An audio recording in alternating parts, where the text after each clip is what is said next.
Bonsoir à toutes et à tous et bienvenue pour cette grande première du petit podcast. Pourquoi petit? Pourquoi tous ces trucs autour de moi? Pourquoi Gauthier à côté? Pourquoi les autres ne sont pas là? On va vous présenter ça tout de suite. On est très très content de faire ça avec vous. C'est un projet qu'on avait longtemps en tête. On le lance sous cette forme-là pour démarrer. Vous avez vu, c'est une première. On a un petit peu de retard, mais ça va très bien se passer. On va vous présenter ça très très vite. Mais je vais commencer par laisser la parole à celui qui sera mon binôme. On sera notre propre binôme. Vous allez voir, ça va changer aussi au fur et à mesure des semaines. C'est Gauthier. Comment ça va, Gauthier?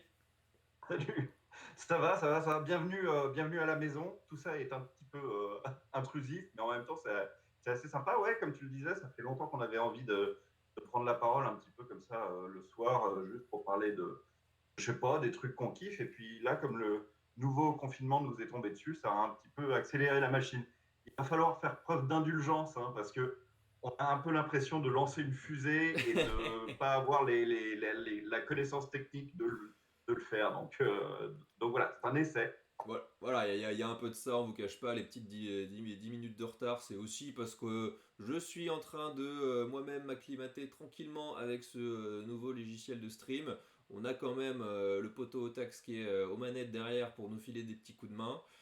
Sur les prochaines, ça devrait rouler un petit peu mieux et on va pouvoir un peu travailler plus au niveau de l'interactivité, des vidéos, des trucs qui vont pop dans tous les sens. Pour l'instant, on va la faire tranquillou entre nous deux, petite discussion pendant 1 heure et demie et bonsoir Oui, à oui, oui, tous. je précise que moi, je suis déjà content de passer une soirée avec toi à discuter pop culture, hein. C'est déjà très, très bien. C'est un très bon programme. Et c'était ce qu'on avait, effectivement, tu l'as dit. L'idée, c'est de nous retrouver un peu, alors, tous les deux pour commencer, en espérant que les autres nous rejoignent derrière. Et voilà, de commencer un peu ça tous ensemble, de finalement retrouver l'esprit des discussions qu'on a quand on se retrouve tout le temps chez les uns, chez les autres, Exact. autour d'une bière. Et voilà, de faire ça tranquillement. Pour l'instant, je vais saluer les gens quand même dans le chat qui sont là. Oldwin, bienvenue. J'ai vu que tu as fait partie des derniers personnes à avoir follow. Donc bienvenue dans la famille Le Grand Pop. Salut. J'accueillerai la famille, on sait. Merci d'être là. Lucie LFG, Lurks et ce bon vieux Otax qui lurk de son côté pour être sûr qu'on fait pas de bêtises et qui nous donne des petits Ce sera sans conseils. pitié. Voilà, Sans pitié. comme lui, n'hésitez pas à nous dire si parfois normalement on a fait les niveaux de son avant, donc tout devrait être ok, mais au cas où, n'hésitez pas à nous dire tout ça, on changera au fur et à mesure. On va vous parler du programme de cette émission, alors on a prévu à peu près 1 heure, voilà, on va voir, on se connaît aussi. On est capable de parler très longtemps, donc l'idée c'est quand même un peu de nous Parle trop. restreindre. Voilà, on parle beaucoup trop, tu l'as dit. Et un peu comme toutes les premières au théâtre ou quoi, on se jauge un peu, donc il y a moyen que celle-là dure un petit peu plus longtemps. Donc si vous êtes là, eh ben, tant mieux, vous aurez le droit à durable, il y a quand même de grandes chances. Et pour le reste, on a quand même un sujet, malheureusement, on va dire, qui s'est imposé assez rapidement quand il a fallu préparer cette première. C'est tout simplement qu'est-ce qu'on fait, qu'est-ce qu'on regarde, à quoi on joue, qu'est-ce qu'on lit pendant ce reconfinement, puisque c'est, voilà, même si il est différent du premier, on le sait très bien, on n'est pas là pour parler de ça, mais quand même, on est la plupart du temps chez nous. Donc, comment on s'occupe à ce niveau-là? On va essayer de balayer un peu tous les domaines qui sont sur le site legrandpop.fr, cinéma, séries, jeux vidéo, bouquins, animés. Et musique, voilà, j'en oublie pas. Derrière, on va faire un rapide retour, puisqu'on a raté le créneau Halloween, c'est pas grave, on va se rattraper comme on peut sur les films qu'on a vus samedi dernier pendant la soirée d'Halloween. Et pour enchaîner, on va partir sur de l'actu musicale. On essaiera comme ça une fois par semaine de traiter une grosse actu ou pas, en tout cas une actu qui nous parle dans les domaines évoqués. Ce sera de la musique pour cette fois. On va parler du dernier album de Gorillaz. Et enfin, on va une petite surprise, un petit défi qu'on va mettre en place dans cette première émission et qui reviendra toutes les semaines. Voilà, on est parti à peu près pour 1 heure, on vous le dit, il y a moyen que ça dure un peu plus longtemps. Et on va se lancer tout de suite. Hein. On n'a pas de jingle encore, on n'a pas d'écran pour faire des transitions. c'est pas grave, on l'a fait comme ça. J'ai des ukulélés, on pourra travailler sur un truc Et oui, pour la prochaine fois. c'est ça, On verra. on aurait dû préparer ça. J'aurais dû te demander de sortir ta guitare et de nous faire des petits manitas de l'habitas comme ça entre chaque sujet. Et voilà, je l'ai dit en intro, c'est effectivement ce qui va nous occuper pendant la prochaine demi-heure, savoir qu'est-ce qu'on fait pendant ce foutu confinement. Qu'est-ce qu'on fait quand on est chez nous? On a quand même, c'est l'avantage, on a plus de temps déjà.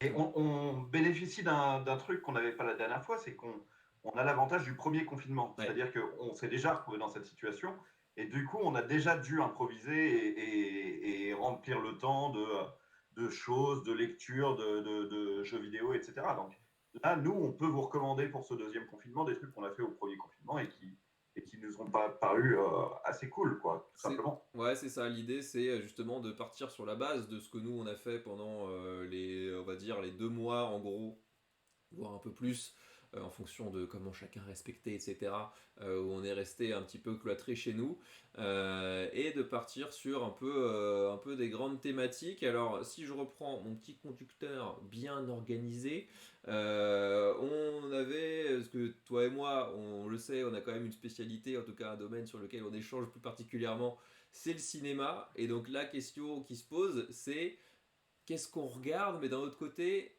quel type de choses on a envie, quel type de cinéma on a envie de voir dans cette période-là. Ça a été un peu la question que se sont posées un peu tous les producteurs, tous les réalisateurs, c'est quel cinéma pour le monde d'après, pour après cette période-là, qu'est-ce que les gens ont envie de voir, et ça s'est posé un petit peu comme question entre les deux confinements, on va dire.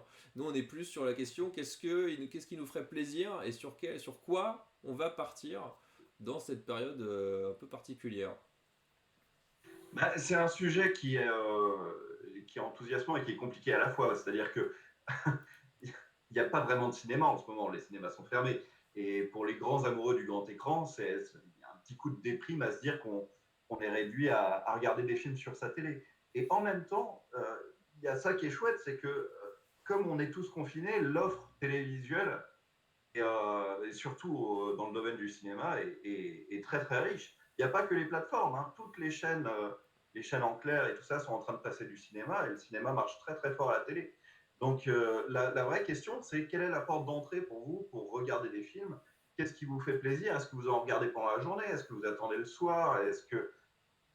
Quel type de cinéma vous aimez regarder? Est-ce que vous préférez plutôt vous faire des thématiques de films, vous dire tiens, j'ai du temps, je vais regarder des grands classiques que j'ai jamais eu le temps de regarder? Ou est-ce que au contraire, comme moi, hein, vous êtes beaucoup plus junk cinéma, c'est-à-dire puisqu'on ne peut pas vraiment avoir accès aux salles, moi je vais me regarder tous les trucs directs ou DVD et tout ça, le cinéma un petit peu fast-food comme Un petit peu ça me fait bis. marrer quoi. Ouais, Ouais, c'est ça. voilà, tout ça, ça dépend un peu de vous. C'est vrai que ça peut être pour le coup une bonne occasion de faire son retard, de se dire tous ces films qui durent voilà, 2, 3 heures, très souvent 3 heures si on parle de grandes fresques et de vieux classiques, où en temps normal on a un petit peu la flemme, on est rentré peut-être un peu tard du taf, où on sait qu'on doit se lever tôt le lendemain, etc. Là, entre guillemets, on a moins d'excuses puisque on reste chez soi, on n'a pas le trajet qui nous plombe aussi. On peut partir un petit peu plus tôt, on peut finir un petit peu plus tôt de travailler. Voilà, au lieu de se lancer un film à 21h, 21h30 parce qu'on a fait à manger, on peut le commencer dès 19h et voilà, ça réduit aussi la soirée. On va peut-être rentrer directement dans le vif du sujet, revenir sur un peu de nos expériences. Moi, j'avoue que ça a été l'occasion quand même pas mal. J'étais confiné avec ma copine et on a déménagé ensuite maintenant dans ce bel appartement que vous voyez en partie. C'est incroyable. Mais Incroyable. voilà. Il est magnifique. Et je suis très très content d'avoir cette deuxième chambre, je vous cache pas. De base, c'était plutôt la salle de jeu, c'est en train de devenir un peu un studio. C'est voilà, c'est ma man cave à moi. Et non, ce qu'on avait fait quand même principalement avant, c'est-à-dire qu'on était revenu sur des vieux classiques que elle n'avait pas vu et que moi je n'avais pas vu quand même depuis un certain moment. À l'époque où justement j'essayais de me faire un peu mon éducation cinéphile et on est revenu tout simplement sur vraiment les gros classiques quoi. On a tapé dans il y a quelques films qui sont à côté de moi qui sont des nouveaux classiques on va dire, mais aussi dans Des grosses trilogies, on s'est fait les 3 par 1, par exemple, Ouais. un par soir, voilà, ça occupe bien, hein, 2h30, 3h30 et 3h dans l'ensemble. Et Vous avez vraiment fait les trois? on a vraiment fait les 3, ouais, ouais. Moi, avec ma femme, on avait fait les deux premiers. Et le troisième, j'ai pas osé lui montrer. Bah, je l'ai un peu réévalué bizarrement. Alors j'en avais vraiment pas des bons souvenirs et je me souvenais surtout Ouais. de Sofia Coppola qui joue un peu comme une patate, quoi. Mais il Je y a pense qu'elle n'a pas eu un radis pour son rôle. ouais, Elle a été nommée, ça je suis sûr. Est-ce qu'elle l'a eu? Je m'en souviens plus. il y a, Mais je crois qu'elle a eu le radis de la pire actrice il y a- pour il y le a- parrain 3. et puis il y a vraiment cette relation bizarre entre elle et Andy Garcia. Enfin, meuf, c'est ton cousin, quoi. Lâche l'affaire, en fait, un jour. J'ai pas, non. C'est vrai, c'est vrai. En même temps, il y a des trucs bien, hein, je veux dire, dans le Parrain 3. Il y a Eli Wallach qui joue le rôle du méchant, là, Ouais, qui mange les gâteaux c'est génial. et tout ça. Enfin, lui, il est super. Le personnage de la sœur est beaucoup plus exploré que dans Ouais, les deux premiers. En fait, il y a vraiment des trucs très très bien, mais c'est juste que les deux premiers sont de tels chefs-d'œuvre, de tels monuments. C'est vraiment, on parle des plus grands films de l'histoire du cinéma, ouais, quasiment. clairement. Et puis le troisième, c'est juste un, C'est un bon film. oui, c'est un film pas mal, quoi. Voilà. Du coup, il y a trop de différences, il y a trop d'écart, je trouve. Moi, c'est vrai que j'adore toute la partie finale en Sicile et la scène finale est géniale. Mais c'est vrai que avant ça, voilà, avant ça, c'est quand même, ça se traîne un peu. Et là où justement, même dans les premiers, sans qu'il se passe grand chose, il y avait quand même cette espèce d'énorme tension. Là, voilà, c'est clairement, il pâtit à côté des autres, mais je trouve qu'il y a le côté, on referme un peu l'histoire. Et voilà, peut-être, vous pouvez peut-être attendre un peu avant de vous le faire après les deux autres, mais voilà, ça fait partie pour le coup des grands classiques que nous on s'est fait. Alors je vois Aldwin, étant au chômage, je regarde un film, un film dès que je veux, même si je préfère aller au ciné. Ouais, on est tous un peu là, et c'est vrai que c'est aussi lié potentiellement à la qualité du matos qu'on a chez soi. C'est-à-dire qu'effectivement, il y a des films que tu vas potentiellement attendre une ressortie ou peut-être d'avoir une plus grosse télé ou des films que ça te pince un peu le cœur de les mater sur ton écran de PC, quoi. Et d'ailleurs, je suis en train de penser que Le Parrain, je ne l'ai jamais vu au cinéma. C'est vraiment une Non, trilogie que j'aimerais voir au cinéma. et moi non plus, Jamais ouais. vu sur le grand écran et c'est un film, enfin c'est trois films, mais les deux premiers, si vous les avez jamais vus, c'est fait partie de ces films où à chaque fois que je les vois, chaque scène, je me dis mais c'est quand même prodigieux ce que c'est bien. Mm. Et c'est du cinéma, personne ne raconte mieux les choses que ça. Et il y a une scène, je me souviens de cette scène dans le premier où ils envoient ces gens de la mafia de Don Corleone qui envoient l'un des leurs espionner la mafia adverse. Donc, il y a une scène où il arrive chez eux comme ça, il est entouré par deux gars de la mafia adverse et il dit ouais je viens bosser un petit peu chez vous en taupe et tout ça. Et il lui allume sa clope, il lui propose d'allumer sa clope, comme ça on lui tend un briquet, il tend sa cigarette et au dernier moment il a une petite hésitation. Rien que le fait qu'il ait cette petite hésitation, on se dit ah merde, ça y est, le mec est foutu. Ouais, c'est fini. Ouais, je me souviens, ouais. C'est C'est, comment il s'appelle, Luca. tellement brillamment clair de filmer, c'est génial, c'est génial. Tout est dans le non-dit, on prend le spectateur pour quelqu'un d'intelligent, qui comprend, on n'a pas besoin de souligner au marqueur et tout ça. C'est formidable. Et chacun il voit ce qu'il veut. Moi, c'est ce que j'avais retenu. On n'avait pas forcément retenu la même chose euh, avec ma compagne. On avait, voilà, tu peux te dire, c'est un film de mafia, évidemment. C'est un film d'histoire. Enfin, c'est aussi une histoire de famille. C'est aussi une histoire de succession. C'est aussi une histoire enfin, tu peux y trouver plein de thématiques et chacun peut aborder le film par un angle différent et y trouver son compte en fait. Si tu parles juste comme un film de gros bras, un film un film noir à l'ancienne, ouais, forcément. Après, tu peux explorer d'autres thématiques et tu gagnes à le revoir évidemment pour développer encore ça. On découvre à chaque fois un nouveau truc. Hein. C'est génial. C'est génial. Pour le coup, niveau matos, ça va, j'ai la télé 4K avec la Xbox One comme lecteur, ouais, on est plutôt pas trop mal. Ouais, Prime Video ou Netflix, et d'ailleurs, tous les parrains sont sur Prime Video comme beaucoup de bons films. Voilà, il faut le dire aussi, et des films qui datent d'avant les années 2000. Voilà, il y a eu autre chose avant. Il y en Et, a. euh, Et franchement, il y a beaucoup de trucs. Même tu parlais du cinéma bis, Amazon Vidéo est très très bien pour ça. Tu peux aller plonger dans Ouais. dans les fins fonds du catalogue. C'est assez, Oui, oui, oui, assez oui, terrible. j'y reviendrai tout à l'heure quand on parlera des films qu'on a vus à Halloween, là. 65 pouces la télé chez Aldwin. Ok, ouais, t'es plutôt pas mal là. J'essaie de me Mais représenter. j'ai ça aussi, hein, arrête de crâner, c'est bon. Non, mais c'est très bien. Effectivement, c'est très agréable pour regarder des films, d'être bien équipé chez soi comme Carrément. ça. Moi, j'en regarde 2 ou 3 par jour là en ce moment, donc Ouais. vraiment, je me régale, c'est sûr. C'est vrai que toi, pour le coup, ça fait quand Euh, même pas mal de temps que tu as l'habitude en plus d'être chez toi, et donc forcément, ça y va quoi. et alors, là où je suis un petit peu salaud par rapport à vous, c'est que pour moi, le cinéma n'est pas tout à fait fermé. Euh, Et c'est ouais, que et moi, ça c'est dégueulasse. ça, c'est un peu vache. Ouais. Ouais, j'ai encore le droit d'assister à quelques projections de presse dans des vraies salles de cinéma. Donc tout à l'heure, je suis allé voir un film sur grand écran. C'est chouette. Comme je t'envie. Comme je t'envie. Oui. Et je me console avec l'idée que la dernière fois que j'y suis allé, c'était le samedi, donc avant l'annonce du confinement.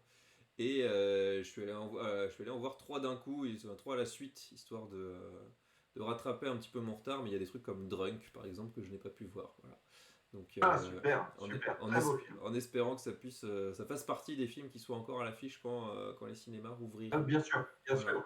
Ça, tu peux compter dessus. Mm. Quand les cinémas vont rouvrir, il y aura tout ce qu'on n'a pas eu le temps de voir et tout ce qui est sorti un petit peu au dernier moment. Mm. Drunk, Adieu les cons, tout ça, enfin Ouais. tous les trucs qu'on a un peu loupés, ils seront là. Et merci, alors j'ai pas eu le son, c'est bien dommage, mais merci 036 Pumlof pour le follow. Bienvenue dans la grande famille Le Grand Pop. Salut. Écoute, t'arrives au bon moment, j'ai envie de te dire. On est tous les deux. Alors j'aurais aimé avoir une bière, mais malheureusement le frigo était vide à ce niveau-là. Mais on se rattrapera pour les prochaines fois. Toi, tu disais donc plutôt, t'avais une tendance plus nanardeuse si on veut, mais en tout cas plus film Eh, bis, film d'exploitation à l'inverse pour quoi. moi, pour moi, Ouais, disons que pour moi, quand je suis tout seul en train de regarder la télé, j'aime bien autoriser des films que je ne serais pas allé voir sur grand écran mm, ou qui n'ont pas besoin du grand écran. Ou même des trucs qui sont sortis directement sur les plateformes. Tu vois, ils ont sorti Borat 2 sur, Amazon j'ai Prime. toujours pas vu le un Et bordel. moi, j'ai regardé ça enfin, dès le jour de sa sortie parce que Ouais, le un était tellement. Enfin, écoute, tu vas découvrir le un. mais oui, Faut que tu le vois. Tu vas découvrir le un et en découvrant le un, je te laisse cette pensée en tête. Je l'ai découvert moi-même avec mon père au cinéma. la C'est vache. vraiment le film le plus bizarre à voir avec son père. Et c'est marrant parce que lui, il a aimé, moi j'ai aimé, on s'est tous les deux marrés. Il y avait un truc du style, on ne devrait pas être en train de regarder ce truc-là ensemble. Tu te retiens à te marrer sur certains trucs, tu fais ouais, bon là c'est bon, c'est ok, c'est politiquement Ouais, correct, tout il y va a beaucoup bien. de sujets que tu n'as pas du tout envie d'aborder avec ton père, en fait. Ah oui, Pas oui, du tout. j'imagine bien, ouais. Donc ouais, ça je te recommande vivement. Et effectivement, de temps en temps, je me fais peut-être pas des films de série B, mais je prends peut-être des carrières ou des gens que j'aime bien et je regarde leurs films un peu plus méconnus, Mm. les trucs un petit peu moyens, je sais pas si on peut dire moyens, mais les trucs moins mis en valeur de leur carrière. Tu vois, par exemple, j'aime énormément Catherine Bigelow, Mm. la réalisatrice qui a fait Des Mineurs et Zero Dark Thirty et Detroit, Détroit ouais. récemment. Voilà. Et c'est la seule réalisatrice à avoir un Oscar de la meilleure réalisatrice. Ce qui est fou, ouais. Et oui, c'est dingue. Et il y avait encore quelques films d'elle que j'avais pas vus, les premiers, en gros, Mm. qui sont pas des très grands chefs-d'œuvre, mais qui sont des petites curiosités des années 80, quoi. Et donc, j'en ai profité là récemment pour regarder son film de vampire qui s'appelle Aux frontières de l'aube et un film de flic avec Jamie Lee Curtis qui s'appelle Blue Steel, qui est sur Amazon aussi en VF uniquement. Oui, parce qu'il y a Ce qui est un peu dommage. Amazon, il y a ça aussi, c'est-à-dire que parfois, même un même film peut se retrouver dupliqué, peut se retrouver deux fois sur la plateforme, parce que d'un côté, tu auras peut-être que la version VO, d'un côté que la VF, parfois tu auras que des sous-titres en espagnol, et Exact. c'est vraiment, il y a pas trop de filtres sur cette plateforme, mais c'est un peu un bonheur de fouiller là-dedans, il y a un petit côté vidéo club, je trouve. Exactement. Mm. Alors, donc ça, je fais ça quand je suis tout seul, quand je regarde des films tout seul. Et quand je regarde des films avec ma femme, elle me donne un exercice à faire qui est assez intéressant. C'est qu'elle me choisit des Ah, thématiques qui l'intéressent. Et elle me dit, go, va me chercher un film sur cette thématique-là. Donc, elle m'avait fait le coup avec la thématique film qui se passe dans l'espace. oui, Donc, bon, bah, tu vas chercher Gravity, Space Cowboys, Interstellar, 2001, 2001. l'Odyssée de l'espace, évidemment, tout ça. Et récemment, qu'est-ce qui l'intéresse? Elle m'a demandé un film sur. C'est vraiment, à chaque fois, c'est des sujets assez chelous. C'est ça que j'aime bien. Elle me demande des films sur les sectes et sachant Ah, que ce qu'elle aime bien, c'est l'embrigadement. Elle aime bien le processus d'embrigadement. ok. C'est-à-dire que si c'est les flics qui vont marave une secte, elle s'en fout. Ça l'intéresse pas. Oui, oui, Mais bien si c'est sûr. un film sur un mec qui se fait embrigader contre son gré dans une secte chelou, ça la branche. Donc, bon, il y a ça. Il y avait eu. Là, On avait fait. j'ai un film que j'ai pas spécialement aimé qui me vient en tête comme ça, c'est The Master de Paul Thomas On l'a vu, Anderson. ouais. Mais, À regarder. et après j'ai La Vague dans un genre différent. Tu peux. Ah ouais, ouais, ouais, pas C'est pas bête. vraiment une secte, mais il y a un processus d'embrigadement un peu contre le gré de l'embrigadeur. Ça, c'est marrant.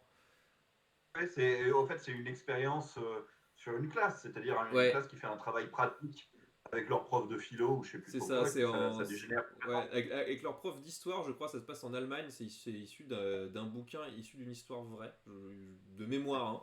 C'est Et intéressant. effectivement, c'est typiquement genre un truc que tu vois au lycée. Alors, moi, je me demande si je l'ai pas vu via le lycée, d'ailleurs, je me souviens plus.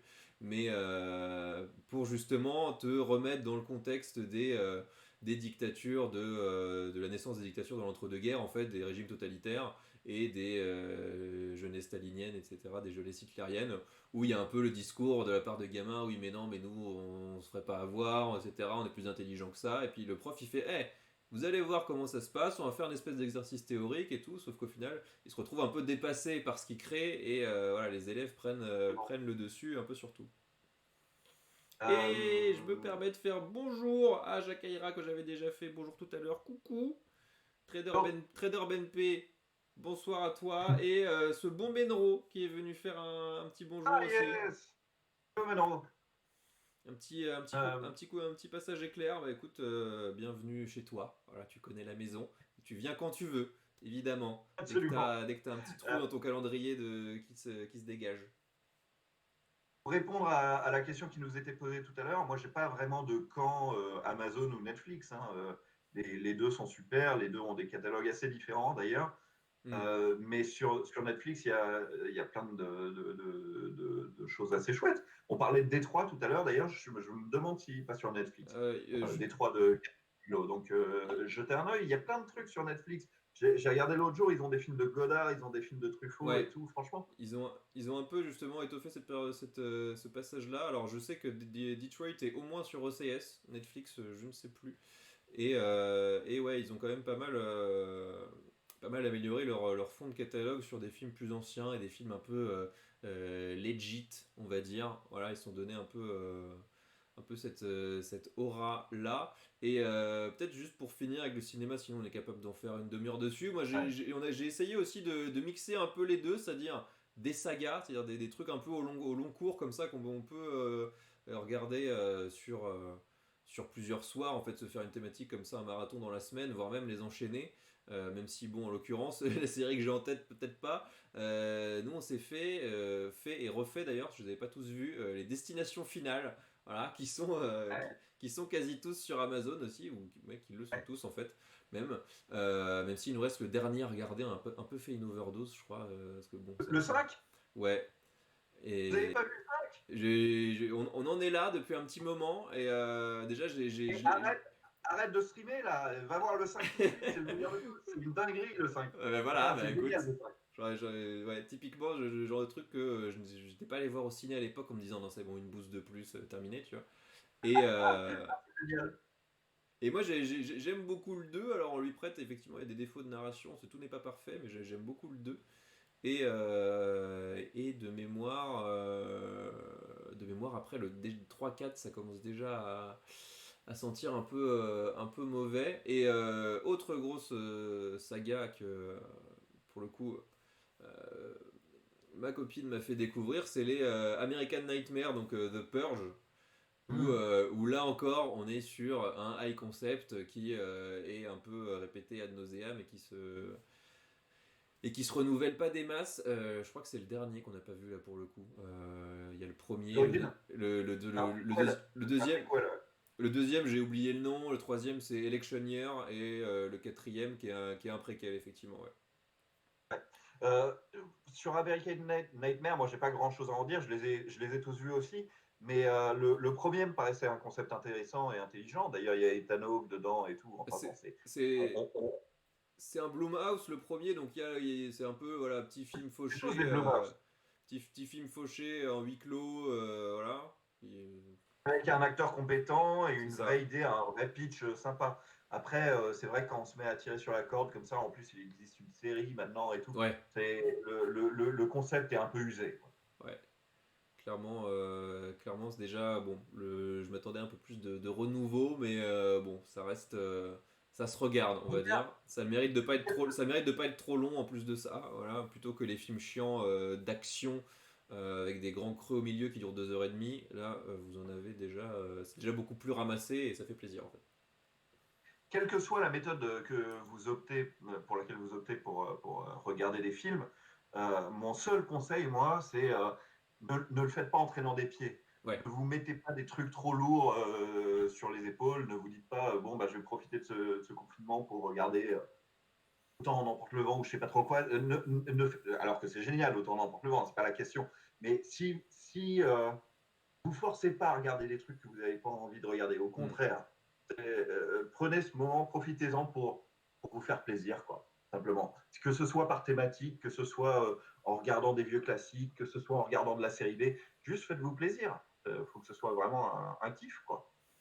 Mais c'est vrai que ça peut aussi être un bon exercice à faire, le tien, de se dire, tiens, plutôt que d'essayer de regarder un réalisateur, de se forcer, comme tu dis, à regarder un film qu'on sait soi-disant indépassable, bah, de se dire, qu'est-ce que j'ai envie de regarder, dans le sens où qu'est-ce que j'ai envie de voir, au-delà du genre, de me dire sur quoi j'ai envie que le film m'emmène.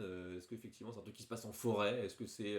oui, j'ai envie de me mettre un truc sur la course automobile, j'en sais rien. Et ça peut être aussi une... c'est pas forcément les recherches les plus faciles à faire, mais ça permet de sortir un peu des idées habituelles. Et en plus de ça, si vous avez un film en tête, il y a des très bons outils. Je pense notamment à Just Watch, donc qui est un site mais aussi une appli. Vous avez un film en tête, vous voulez voir s'il est dispo sur les plateformes que vous avez, et bien vous tapez le nom et l'appli vous répond. Et vous pouvez être surpris parfois des films qui sont dispo sur ces plateformes-là. Yes, Et yes. regardez le programme télé aussi. D'ailleurs, tu le fais un peu pour les gens là depuis quelques jours. Sur mes réseaux sociaux, ouais, Ouais, quand je vois, enfin, j'essaye de recommander un film par jour, en fait, et un truc auquel vous pouvez accéder facilement chez vous. En ce moment, là, pendant qu'on parle, donc vous pouvez pas regarder, mais pendant qu'on parle, il y a Les Sept Mercenaires, la version avec Denzel Washington et Chris Pratt, en train de passer sur France 3. Et moi, je l'avais vraiment trouvé top, hein. J'avais trouvé ça hyper chouette de réinventer un classique comme ça. C'est pas du tout le même que celui ouais.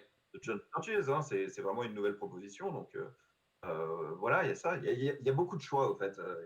N'hésitez pas à passer un peu du confinement à regarder des trucs ou à revoir, hein. Moi, j'ai revu Ouais. Les Aventuriers de l'Arc perdu l'autre jour. Je le connais par cœur. J'ai vu des millions de fois, mais ça m'a fait tellement plaisir de le revoir une fois de plus. Ben, en parlant de revoir, voilà, moi je me suis fait des petits kiffs, hein, voilà, vous le voyez peut-être, Voilà. voilà. Eh oui, ça, c'est un Ça, sans faute, ça, ça. sur une soirée, ça fait plaisir. Et j'ai aussi fait découvrir un film qui n'a rien à voir et qui est un petit peu plus exigeant, mais qui a été un de mes coups de cœur aussi de la décennie, je pense qu'on peut le dire. Voilà, que je suis pas peu fier d'avoir en Blu-ray. Ah oui, The, tout à Stra- fait, The bravo. Strangers de Na Hong Jin. Il y a une Et je l'avais vu à critique. Cannes, ouais. Il y a une Ouais, critique, vous c'est savez quoi, génial. sur le grandpop.fr. Mais alors pour le coup, on est sur un truc de 2h40. mais ça passe très très bien et c'est complètement fou. Voilà, je n'ai pas trop envie de trop en dire parce que ça part dans tous les sens. Je profite vite fait pour dire la bienvenue s'ils sont encore parmi nous à Exarx, je sais pas comment prononcer ton pseudo, il y a beaucoup trop de consonnes, et à Camembert Orange. Et là, ça me donne envie de jouer au Trivial Poursuite, surtout qu'en plus, Camembert Orange, si je dis Il est pas de très difficile bêtises. à voir.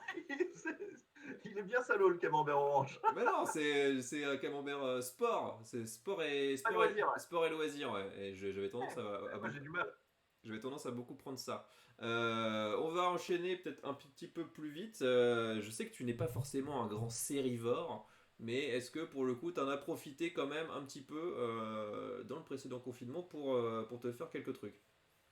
Bien sûr, bien sûr. Et c'est vrai, tu as raison de le dire. Moi, je découvre un petit peu cet univers de la série. Mm. Et parce que je m'étais trop concentré sur le cinéma, tout simplement avant, et que j'ai du mal à passer des dizaines et des dizaines d'heures à m'intéresser à la même chose. Ouais. Donc, je vais très vite à l'essentiel. C'est-à-dire que c'est comme en littérature, comme je ne vais pas passer ma vie à me passionner pour les livres, je vais immédiatement au chef-d'œuvre. Mm. Et je fais pareil avec les séries. C'est-à-dire que je ne regarde une série que si elle est vraiment incroyable.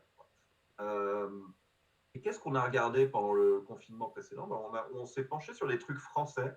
Je suis en train de m'apprendre à me familiariser avec les séries de Canal+, au fait. Et Notamment- il y en a des biens, voilà, comme dirait Didier. Il y en a vraiment Exactement. des biens. Et il y en a deux qui me fascinent particulièrement en ce moment. L'une, c'est Baron Noir, que je trouve absolument génial, quoi, avec Merad et il y avait Nils Sarestrup dans la Ouais. première saison. Qui Il y a n'en- François Morel dedans. Enfin bon, il y a 3 saisons et vraiment, j'ai trouvé ça top, quoi. Ouais, et Et ça a pas été renouvelé, je crois, pour une quatrième, donc je sais pas comment ça se termine là, la troisième, mais a priori c'est fini, hein. bon, Ouais, ouais, ouais, ça peut se terminer là. C'est dommage, j'en aurais bien repris une quatrième, moi, mais ça peut se terminer là, effectivement. Mm. Et je suis en train de découvrir le Bureau des légendes que vous avez tous vu 1000 fois, mais moi, j'ai pris maintenant, là, donc j'ai fini les 2 premières saisons, je crois. Et donc, je vais regarder les 2 suivantes pour que ma femme puisse enfin découvrir la cinquième qui est sortie il y a quelques mois ou quelques semaines. Là. Je lui ai dit non, non, mais attends-moi avant de la regarder, je vais tout rattraper. Et donc, elle est en train de tout se refaire avec moi. Bah, tu parles C'est de, génial. tu dis vu 1000 fois, bah, au final on a fait enfin nous on a fait pareil, hein. Le Bureau des légendes faisait partie des séries Canal. Alors bah, quand t'as plus Canal, tu peux pas les regarder ou alors faut pirater comme un sale. Ce qu'on ne vous recommande pas de faire, c'est mal. Non, non, Surtout ce qui est français, en fait c'est là que vous vous faites repérer le plus par Adopi, mais vous ne l'avez pas appris pour moi. Et effectivement, ben, on a pris l'abonnement Canal Plus série qui voilà, 6 ou 7 euros, je ne sais plus, donc avec peut-être même une réduction sur le premier mois, donc voilà, pas si cher en réalité. Et c'est vrai qu'on on a enchaîné pareil les 4 premières saisons, le temps d'arriver à la cinquième. Et petite déception en ce qui concerne la cinquième, mais pour le reste, les saisons 2 et 3 je crois notamment, où ça envoie du très très lourd. Et c'est vrai que voilà, gros savoir-faire Canal, et en plus avec Mathieu Kassovitz à la baguette et Jacques Audiard sur la dernière, voilà, on, on peut quand même le dire. Il y a du. je sais pas si tu t'es dit la même chose que moi, mais enfin, moi, je suis en train de me dire en le regardant, impressionnant la qualité des choses qu'on est capable de faire en France. C'est-à-dire que Mais oui, euh, la série, elle est même connue aux États-Unis maintenant, il me semble. oui, C'est oui. The Bureau. Et, Ouais. nos productions ont absolument pas à rougir de ce que font les Américains. Non, Peut-être que c'est plus facile d'aller regarder un Stranger Things ou je sais pas trop quoi, si tu veux. Mais quand tu regardes, je sais pas, pour les séries que moi je vais adorer, ça va être The Wire ou des trucs comme ça, et que tu poses le Bureau des légendes à côté, on n'a pas du tout à avoir honte de ce qu'on fait, quoi. non, surtout que pour le coup, il y a vraiment peut-être ce qui se faisait un petit peu moins, ou enfin, ce qui n'est pas encore, je pense, arrivé en France, c'est-à-dire une vision globale. Eric Rochant, le showrunner, faute de meilleurs mots en français, on n'en a pas vraiment, même la fonction n'existe pas vraiment en France comme elle existe aux États-Unis, mais avait cette idée-là au global et pensait la série dans son intégralité, là où ça se ressent aussi par l'écriture, notamment je pense à une série comme Engrenage où il y a eu aussi une saison 8 qui est sortie là récemment, donc ça peut faire partie de vos visionnages là pendant le confinement. Tu sentais que c'était vraiment pensé plus saison par saison en forme de un peu de bloc qui peuvent qui peuvent être vus presque indépendamment, quoi. Alors que là, pour le coup, le Bureau des légendes, il y a une espèce de continuité, une espèce d'homogénéité, et en plus de ça, un contexte politique. En fait, t'as l'impression que c'est une série sur des gens qui savent de quoi ils parlent, qui est fait par des gens qui connaissent, connaissent Ouais. ce milieu-là. On n'est pas, même si je l'ai pas vu, je vais parler sans connaître, c'est mal, mais on n'est pas dans du 24 heures chrono où le président se fait enlever tous les 3 jours, quoi. C'est... Non, je suis d'accord, mais je disais ça à ma femme en découvrant la série. Je disais, c'est incroyable ce que ça ressemble à ce que serait une adaptation de 24 heures chrono à la française. Ouais, il y a un peu de ça. Ouais. D'ailleurs, Il y a de je l'urgence vois beaucoup. à Ouais. côté de toi, je vois une très très grande série à côté de toi. Alors je triche, parce que là encore, c'est très très mal, mais j'ai ce coffret depuis très longtemps, et j'en ai un peu peur en fait, dans le sens où il y a beaucoup de saisons, c'est des vieux épisodes, je sais un peu le ton que ça a, et je sais le prestige qu'a cette série, et en fait je ne m'y suis jamais mis, et maintenant que c'est sur OCS, bah, je me dis il faut que je me lance. J'ai du mal à convertir ma chère et tendre à ça, donc c'est quelque chose qu'il faudrait que je regarde tout seul, et ça me prend du temps en fait. Donc Mais c'est fou. me suis toujours pas Et c'est lancé, fou. honte à moi. Euh, Par contre, Ce truc-là est fou. j'ai des coffrets alors, de The Wire que j'ai prêté, mais que voilà, je l'ai. Et sinon, voilà, The Shield et même X-Files, j'avais pris le coffret, et Trem aussi, qui traîne par là. Oui, très bien. On a commencé effectivement aussi pendant le dernier confinement parce que c'est une série que ma femme avait vue seule et elle voulait absolument me la montrer. Et puis bah, j'avais résisté pendant des années, mais là je me suis dit, bon, bah, si c'est les mecs de The Wire et qu'on a du temps, Ouais, vas-y, go voilà. traîner. Et j'ai vu les deux qui ont paru vraiment. C'est somptueux. Tu aimes The Wire, toi, ou pas? Ouais, bah oui, c'est dans mon top 2 je pense. Ah, voilà. Ah, et moi aussi, c'est mon top 2. Mon top 2, c'est Twin Peaks, The Wire voilà, et deux plus grandes séries pour moi.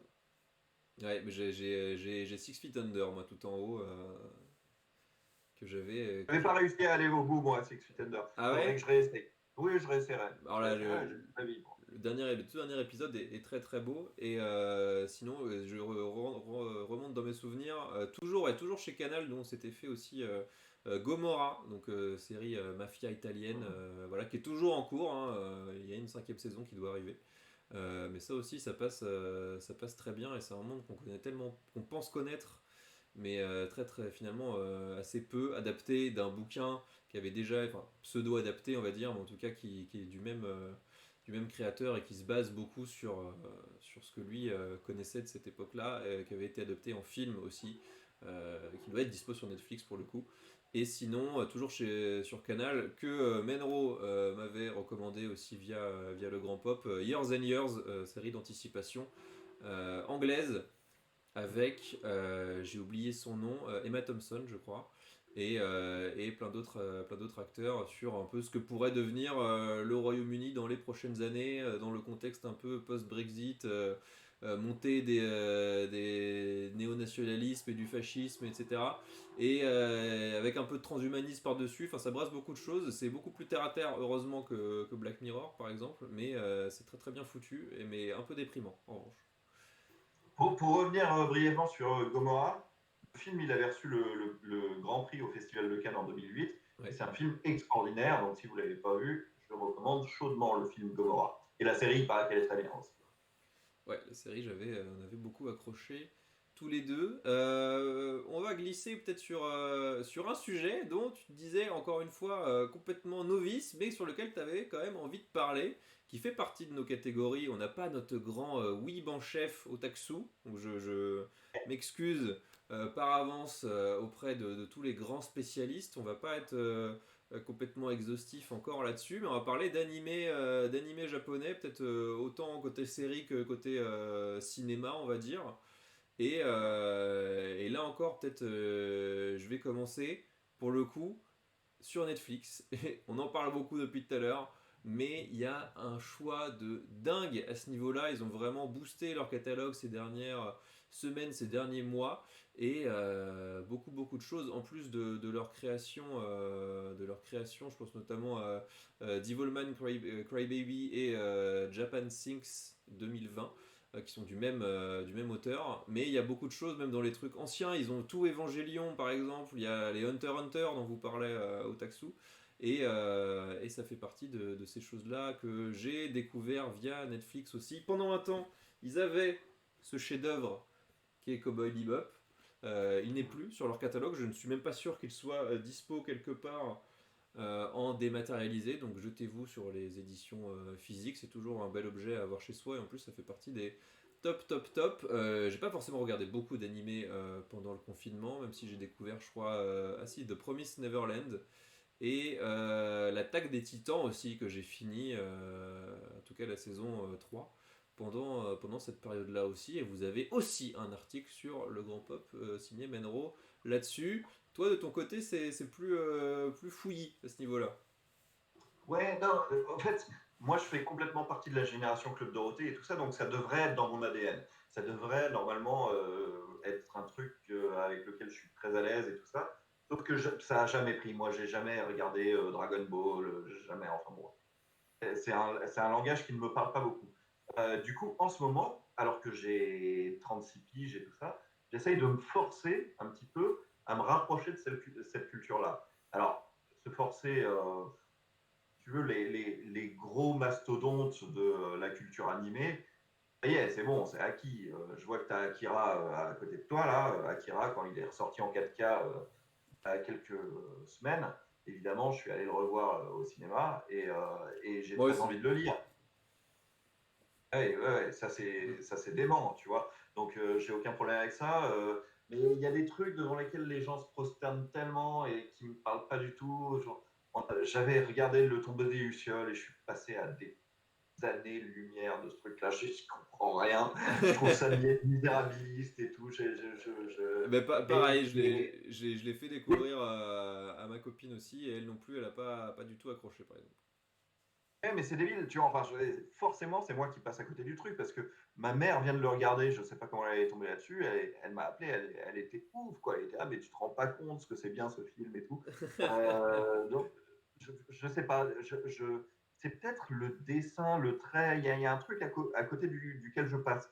Moi, j'avais découvert Miyazaki avec son dernier film, là, son dernier long métrage qui était sorti au cinéma. Le vent se lève. C'était Le vent se lève. Mm. J'avais trouvé ça d'une beauté, mais c'était splendide. Du coup, je me suis dit, bah, je vais m'ouvrir à Miyazaki, en regarder d'autres. J'ai regardé Mononoke, j'ai cru que j'allais me tirer une balle. Ah, j'aime ni Le vent se lève, et je fais pas du tout partie des fans de Mononoke. Je trouve ça beaucoup trop long, et il y a beaucoup trop de gloubi-boulga, de trucs qui font. C'est, c'est, c'est- ça m'épuise, ce film m'épuise. Genre, Ouais, ça m'a épuisé aussi. Donc, je sais pas, je sens bien qu'il y a une case qui me manque et j'essaye de m'intéresser à tout cet univers. Comme tu dis, il y a plein de trucs sur Netflix. Il y a même Your Name sur Netflix. oui. Ma filleule me dit il faut absolument que tu regardes Your Name et tout, donc je vais m'essayer à ça aussi. Après, Et c'est voilà, je voilà, suis encore trop novice. c'est encore quelque chose de très différent. Your Name, c'est la nouvelle vague un peu des nouveaux réalisateurs de films d'animation. C'est quand même assez, voilà, assez pensé pour ados, pour le coup. Je pense qu'on est, j'ai bien aimé le film, c'est pas tellement le problème, mais j'ai pas, voilà, il n'y a pas, je pense, ce petit supplément d'âme que tu peux trouver quand tu as peut-être 14-15 ans sur l'histoire entre ces personnages, les thématiques un peu gros sabot, voilà, avec la petite chanson de J-pop pour finir. Voilà, c'est un public très, très spécifique. Et pour le coup, c'est un peu comme tout, c'est-à-dire que tu commences par les grands impondérables, et après tu te rends compte qu'il y a plein de styles différents d'animation, que certains te plaisent pas forcément. C'est vrai que Ghibli, quand tu les enchaînes un peu tous, parce qu'ils sont aussi tous sur Netflix, bah tu retrouves des similitudes, et pour le bon et pour le moins bon, c'est-à-dire qu'il peut y arriver peut y avoir un petit peu de lassitude. Mais faut se projeter, il faut arriver à sortir là encore des sentiers battus, et pour ça il y a pour le coup les plateformes. Alors là vous pouvez y aller, des plateformes spécialisées, hein. Moi je connais Wakanim, j'ai été un petit peu abonné, notamment pour l'attaque des titans, on va pas se mentir. Il y en a d'autres que je connais très très peu. Il y a Crunchyroll, il y a ADN. Voilà, vous avez largement le choix. Et pour ce qui est des gros classiques, ouais, allez-y. Aldwin qui nous dit Cowboy Bebop, ils vont pas faire une série Netflix. Alors je crois que oui, une série Si, si. live de mémoire. Et ce serait pas la première, mais oui, il me semble effectivement que j'avais vu ça passer, bien vu. Et un coffret de livres intégral d'Akira qui sort à la fin du mois. Ok, je ne savais pas. Mortel, mortel. C'est vrai que Super. ça, pour le coup, c'est déjà une réédition de 2014 ou 2015. Donc voilà, peut-être que c'est cette édition-là, peut-être c'est une autre. Moi, c'est du noir et blanc. Il y avait eu une réédition en couleur aussi. Donc à vous de voir, il y a largement le choix là-dessus. Et un petit peu Ouais. avant, Lucie LFG qui me disait j'ai découvert Patrick Melrose. Donc au moment où on parlait des séries, j'avoue ne pas connaître. Donc je peux pas te. Moi non plus, du tout. Voilà, Bon, on va regarder. Regarder. ça me dit complètement rien, mais écoute, pourquoi pas. Je Euh, profite juste de ce point japanisation pour faire un point promo. Parce que j'ai un copain qui vient de sortir ce bouquin qui Ah, s'appelle mais oui. Japanime. Ah, c'est son premier bouquin, il s'appelle Clément Tussaud. Donc, il sort ce bouquin qui est véritablement un guide pour gens comme moi pour découvrir la japanisation. Et il sort ça avec Sébastien Abdelhamid et Chef Otaku, qui sont donc des influenceurs qui ont contribué à cet ouvrage. Et il est assez beau, il est assez chouette. Le pauvre, il a sorti ce bouquin le 29 octobre, donc littéralement la veille Ah la de la vache. fermeture des librairies, Ouais. ce qui est pas, enfin, ce qui est un peu un coup dur. Mais donc voilà, cadeau de Noël idéal pour quand les libraires rouvriront. Eh ben, très belle transition, j'ai envie de te dire. Yes. C'est un métier. Côté bouquin aussi, il y a largement de quoi faire. Alors, je vais quitter, non, je vais pas quitter le champ.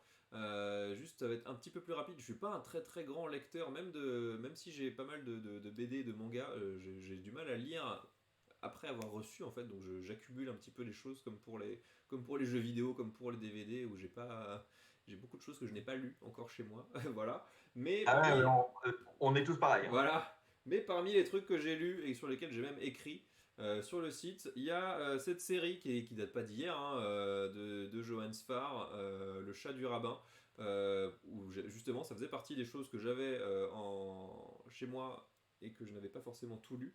Et notamment ceux d'un cinquième album que j'ai adoré, Jérusalem d'Afrique, où c'est une espèce de périple à travers le continent qui se termine en Éthiopie pour rechercher un peu la tribu juive originelle qui n'est pas si ouverte qu'on pourrait le croire. Enfin voilà, c'est un grand album, je trouve, sur la tolérance et la liberté de culte et la liberté de parole. En fait, hein, c'est vrai que ça s'ouvre sur un petit message qui parle des caricatures de Mahomet. Malheureusement, c'était déjà un sujet à l'époque de la sortie du bouquin, je me souviens jamais la date exacte, mais c'était au milieu des années 2000, je me souviens plus, je suis désolé. Et ça l'est malheureusement encore aujourd'hui, comme quoi c'est un combat qui continue. Mais voilà, grand album et très très bonne série, un peu inégale je trouve en fonction des albums. Il y en a certains qui m'ont laissé un peu froid. Mais ça continue, je crois, encore aujourd'hui dans son huitième. Il en est au huitième Sphare. Et ça me fait penser qu'il y avait le petit vampire qui était sorti au ciné aussi Absolument, ouais. juste avant le confinement. Ça fait partie aussi des séries à découvrir. Et j'enchaîne tant que j'ai la parole avec un autre auteur français, Riyad Satouf, qui pour le coup, lui, j'ai vu ça, mais je l'ai pas encore eu le plaisir de l'acheter. A sorti L'Arabe du Futur 5. Pareil, juste avant le confinement, manque de bol, et à la fermeture des librairies. Et voilà, j'en suis au 4 ici, donc là encore, très très bonne lecture si vous avez un peu de temps. Ouais, mortel, le chat du rabbin. Moi, je me souviens avoir lu les 4 ou 5 premiers, mais j'avais trouvé ça formidable aussi. Il y a un film hein, qui existe. Oui, Vous pouvez voir le chat du rabbin qui est très bien aussi.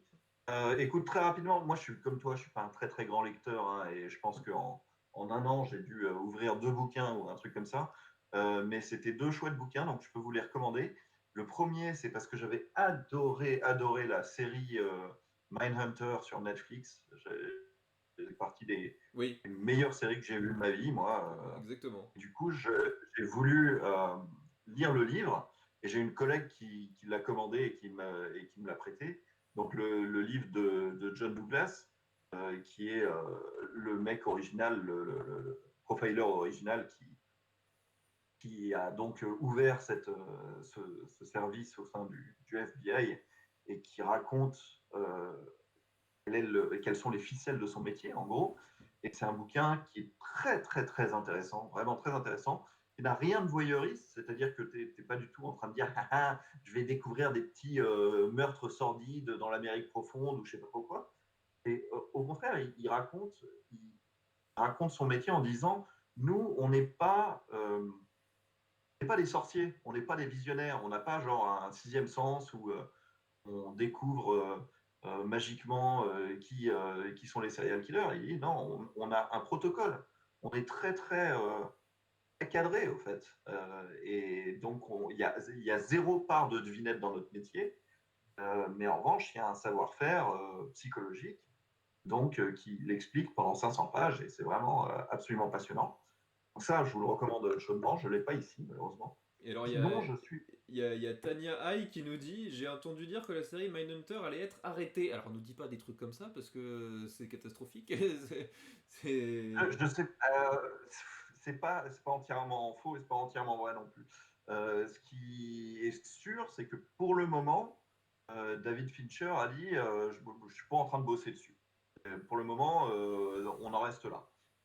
Mais Ok. après, David Fincher, c'est David Fincher. Hein. S'il a envie de faire une troisième saison, il fera une troisième saison. Hein. S'il a envie de la faire, s'il a Après, envie de la faire dans 5 il ans, faut que il la fera Netflix dans lui 5 ans. commande hein, aussi. Bon. Mm. Et j'en profite pour rebondir vite fait. Lucie qui nous dit Patrick Melrose, c'était une série de 6-7 heures avec Benedict Cumberbatch et Hugo Weaving. Et maintenant que tu le dis, effectivement, il me semble revoir Cumberbatch là-dessus. Ça me dit quelque chose. Et mais puisque tu as pris la parole, Tania, bienvenue, puisque apparemment tu fais partie des nouveaux abonnés sur ce stream. Bienvenue à Tidette aussi. Et voilà, on espère que vous serez là avec nous le plus possible. On va se faire ça tous les jeudis soirs jusqu'à ce que mort s'en suive. Exactement. Et voilà. Alors, autre conseil librairie, mais là, je suis en train de le lire, donc je ne peux pas vraiment vous dévoiler tout le contenu de ce livre, mais c'est très intéressant. Ça s'appelle L'espace du rêve, et c'est tout simplement une biographie de David Lynch, Ah oui. qui est un cinéaste à la fois très mystérieux et en même temps un cinéaste culte s'il en est. Il a fait 10 films qu'on ne cesse de regarder pour les décrypter, les comprendre, se les réapproprier, etc. Et c'est une biographie et une autobiographie qu'il co-signe avec une, une biographe qui s'appelle Christine McKenna. Et c'est très. Ça a une forme assez intéressante, c'est-à-dire qu'il y a un chapitre où elle raconte une partie de la vie de David Lynch avec des témoignages et tout ça, machin. Et ensuite, il y a un chapitre où David Lynch commente ce qui vient d'être dit. Donc il Ok. dit ah ouais c'est vrai je me souviens de ça mon frère est sympa de dire ça sur moi et tout ça donc c'est la vision extérieure de la vie de David Lynch et la vision de David Lynch sur sa propre vie Ok. et ce qui est passionnant c'est que en découvrant sa vie on comprend 1000 fois mieux ses films et Ouais, ça c'est dingue il faut et au je moins m'attendais ça. Ouais. vraiment pas à ça. Non. Je dis, il faut au moins ça. Ouais. Ouais, mais tu vois, par exemple, au début, dans les 100 premières pages, il te raconte comment il a eu son premier enfant et comment il était jeune et comment il a tout de suite stressé de ne plus pouvoir dormir, en fait, et d'avoir un enfant un peu, pas turbulent, mais un enfant qui fait du bruit, dont il faut s'occuper tout le temps. Et rien qu'en t'expliquant ça, tu reviens sur Eraserhead et tu te dis, mais putain, il n'y a plus Eraserhead qui est Ah la là, quoi. vache, ouais, putain. Ouais, c'est assez chouette. Donc voilà, je recommande ça parce que c'est passionnant. Bah, puisqu'on a parlé des biographies, je suis en train de lire un livre depuis des mois et des mois que voilà, je me bats un peu avec, mais je vais aller au bout un jour. Pareil, c'est une biographie d'un autre génie qui s'appelle David Bowie. Et la biographie s'appelle David Bowie A Life, il me semble. C'est David Jones, l'auteur. C'est chez Ring. Et c'est pour le coup une histoire orale. C'est-à-dire que c'est que des personnes qui parlent, voilà, des intervenants que l'auteur est allé chercher et qui racontent directement eux-mêmes la vie de Bowie depuis grosso modo sa naissance jusqu'à sa mort. Hein, voilà, ça fait partie de ces auteurs, de ces musiciens, de ces grands de ce monde dont on a le parcours en entier. Et c'est très très dense, ça part dans tous les sens, ça parle beaucoup aussi de la scène de l'époque. Donc il faut s'accrocher un peu parce que en plus de ça, il y a des références à des groupes, des chorégraphes, des gens de la mode. Enfin, il y a énormément beaucoup de choses qui gravitent forcément autour de Bowie et on nous parle beaucoup de ça dans cette époque en Angleterre dans les années 60-70. Donc il y a beaucoup de choses qu'on ne connaît pas. Mais c'est aussi pour ça que ça rend la chose un peu, même très, très, très intéressante. Juste, effectivement, c'est assez dense, donc j'y vais par petits bouts. Mais ça fait partie de mes lectures au long cours. Et on va conclure vite fait peut-être avec la musique, avec l'angle qu'on a choisi, la problématique. Peut-être que vous êtes tout seul chez vous, auquel cas effectivement vous n'avez pas de problème, au contraire, vous avez l'occasion d'écouter votre musique encore plus librement qu'avant, la mettre à fond si vous voulez, de vous arrêter de bosser pour chanter au milieu du refrain que vous kiffez. Mais il peut y avoir la problématique où vous êtes plusieurs, en couple ou pas. Et auquel cas, est-ce qu'on met juste son casque? Est-ce qu'on fait un espace de musique partagé? Voilà, c'est un peu la question. Comment, est-ce que vous avez une espèce de routine chez vous? Est-ce que vous écoutez rien et votre vie est triste? Ou est-ce que vous avez ce genre de choses? Est-ce que toi, vous avez instauré une genre de règle ou pas? Ah, pas vraiment. Déjà, il y a un truc, c'est que je suis un peu un despote là-dessus. C'est-à-dire qu'en fait, très vite, je dis, bon, bah, on va écouter ce que j'ai décidé d'écouter. Ouais, on est un peu pareil. Et non, mais je sais que ma femme écoute principalement de la musique classique. Elle est très, très calée sur le classique. Donc, disons que la journée, pendant qu'on travaille, elle en met, elle, de son côté. Et puis, en fait, ça fait une musique d'accompagnement pour le travail qui est super chouette. Ouais, Et c'est top pour ça, le classique. Ouais. ah ouais, c'est ça. Donc, je suis très heureux, moi, de me faire enseigner un petit peu la musique classique, que j'écoute toujours d'une oreille pendant que ça passe. Et que j'aime bien aussi, hein, par ailleurs. Donc, et sinon, bah, le soir, notamment, bah, j'impose un petit peu ma musique. On va en parler tout à l'heure, mais évidemment, la semaine a été très, très, très, très marquée par l'album de Gorillaz, qui Ouais. a beaucoup, beaucoup, beaucoup tourné. Euh, et non, mais enfin, tout comme moi, je suis content de découvrir des trucs de musique classique que je ne connaissais pas. Elle est assez contente aussi de découvrir des trucs de rock ou de pop ou de rap, je sais pas, ou d'électro, tout ce que j'écoute, auquel elle n'avait pas accès non plus. Donc c'est un échange de bons procédés pour le moment. Et puis s'il faut, oui, je mets mon casque ou elle met son casque, on se met dans deux pièces différentes, mais on est content de se faire découvrir des trucs. C'est un peu l'idée Camembert Orange qui nous dit on se retrouve à écouter Vianney. Oui, ben voilà, écoute, chacun. Pourquoi pas? Pourquoi pas? Pourquoi pas? Voilà, on Quand découvre. quand j'aurai le temps, je vous raconterai une anecdote incroyable que j'ai sur on, Vianney. on découvre des choses, j'avoue que de l'autre côté, c'est un peu pareil. On écoute des choses diamétralement opposées. Je suis évidemment beaucoup plus rock, parfois rock un petit peu old school, pop. Électro, voilà, où je suis sur vraiment les dernières sorties, où je vais taper dans le beaucoup plus ancien, et parfois je me souviens, il y avait des trucs dans les années 90-2000 que j'ai envie d'écouter, mais ça reste globalement pop rock, et elle de son côté c'est beaucoup plus rap français, donc on se rejoint assez peu, mais pareil, je découvre des choses, des artistes sur lesquels jusque-là j'avais juste un nom, j'avais pas forcément de voix ou de style marqué, parce que j'apprends aussi comme ça à découvrir les styles actuels et les tendances un peu actuelles du rap français, du rap mondial. On en reparlera justement En fait, de encore. maintenant, en fait, que tu écoutes. Pardon? Rap français de maintenant que tu écoutes. Oui, oui, oui. Et donc justement, on en reviendra quand on parlera de Gorillaz. C'est vrai que c'est quelque chose qui, autant je peux taper dans les choses un peu plus anciennes, dans le hip-hop 80-90, autant j'ai quand même un peu plus de mal actuellement. Tania qui nous dit j'écoute dans mon cas, sauf quand je vais sous la douche et que la musique est à fond sur les enceintes. Ben voilà, ben je fais pareil pour le coup, et là je me lâche. C'est le moment où je m'autorise à foutre ma musique à fond. Voilà. Et Lucie qui nous Alors, dit nouvel question album de. importante, question importante, vous écoutez sur quoi? Chez toi, vous écoutez quoi? Du démat, Moi, du CD? je suis Deezer parce qu'en fait, j'ai tout simplement, depuis que je suis à Paris, je n'ai plus ni je sais même pas sur quoi on écoute la musique actuellement en physique pour tout te dire. Tous mes CD sont chez mes parents et j'ai plus d'enceinte, ni de lecteur CD, ni de whatever. Donc, je suis Deezer, téléphone et voilà. D'accord. es- Parce que ça, c'est essentiellement. important, hein, parce que ma femme est exactement comme toi, full des maths, et moi, je suis un nazi, hein, en revanche. Moi, ça, vous voyez ça? Ah, c'est la musique. La musique, c'est ça, hein, pas autre chose. Et j'ai un peu ce caprice, enfin cette idée toujours qui me vient en tête d'un jour, pourquoi pas avoir j'ai matérialisé l'autre jour dans l'appart où est-ce que j'aurais mon meuble à platine vinyle et mes vinyles alors que je n'ai jamais possédé la moindre chose de la sorte de ma vie. Mais là, je sais pas, j'avais juste, j'ai visualisé physiquement où j'aimerais qu'elle soit avant de me dire, ça pourrait être sympa d'en écouter. Donc peut-être que c'est pas pour les bonnes raisons, mais à l'avenir, pourquoi pas. Jach qui nous dit Spotify, évidemment. Lucie qui est vinyle et Spotify et qui te dit belle collection. Voilà, Ah, sache-le. c'est gentil.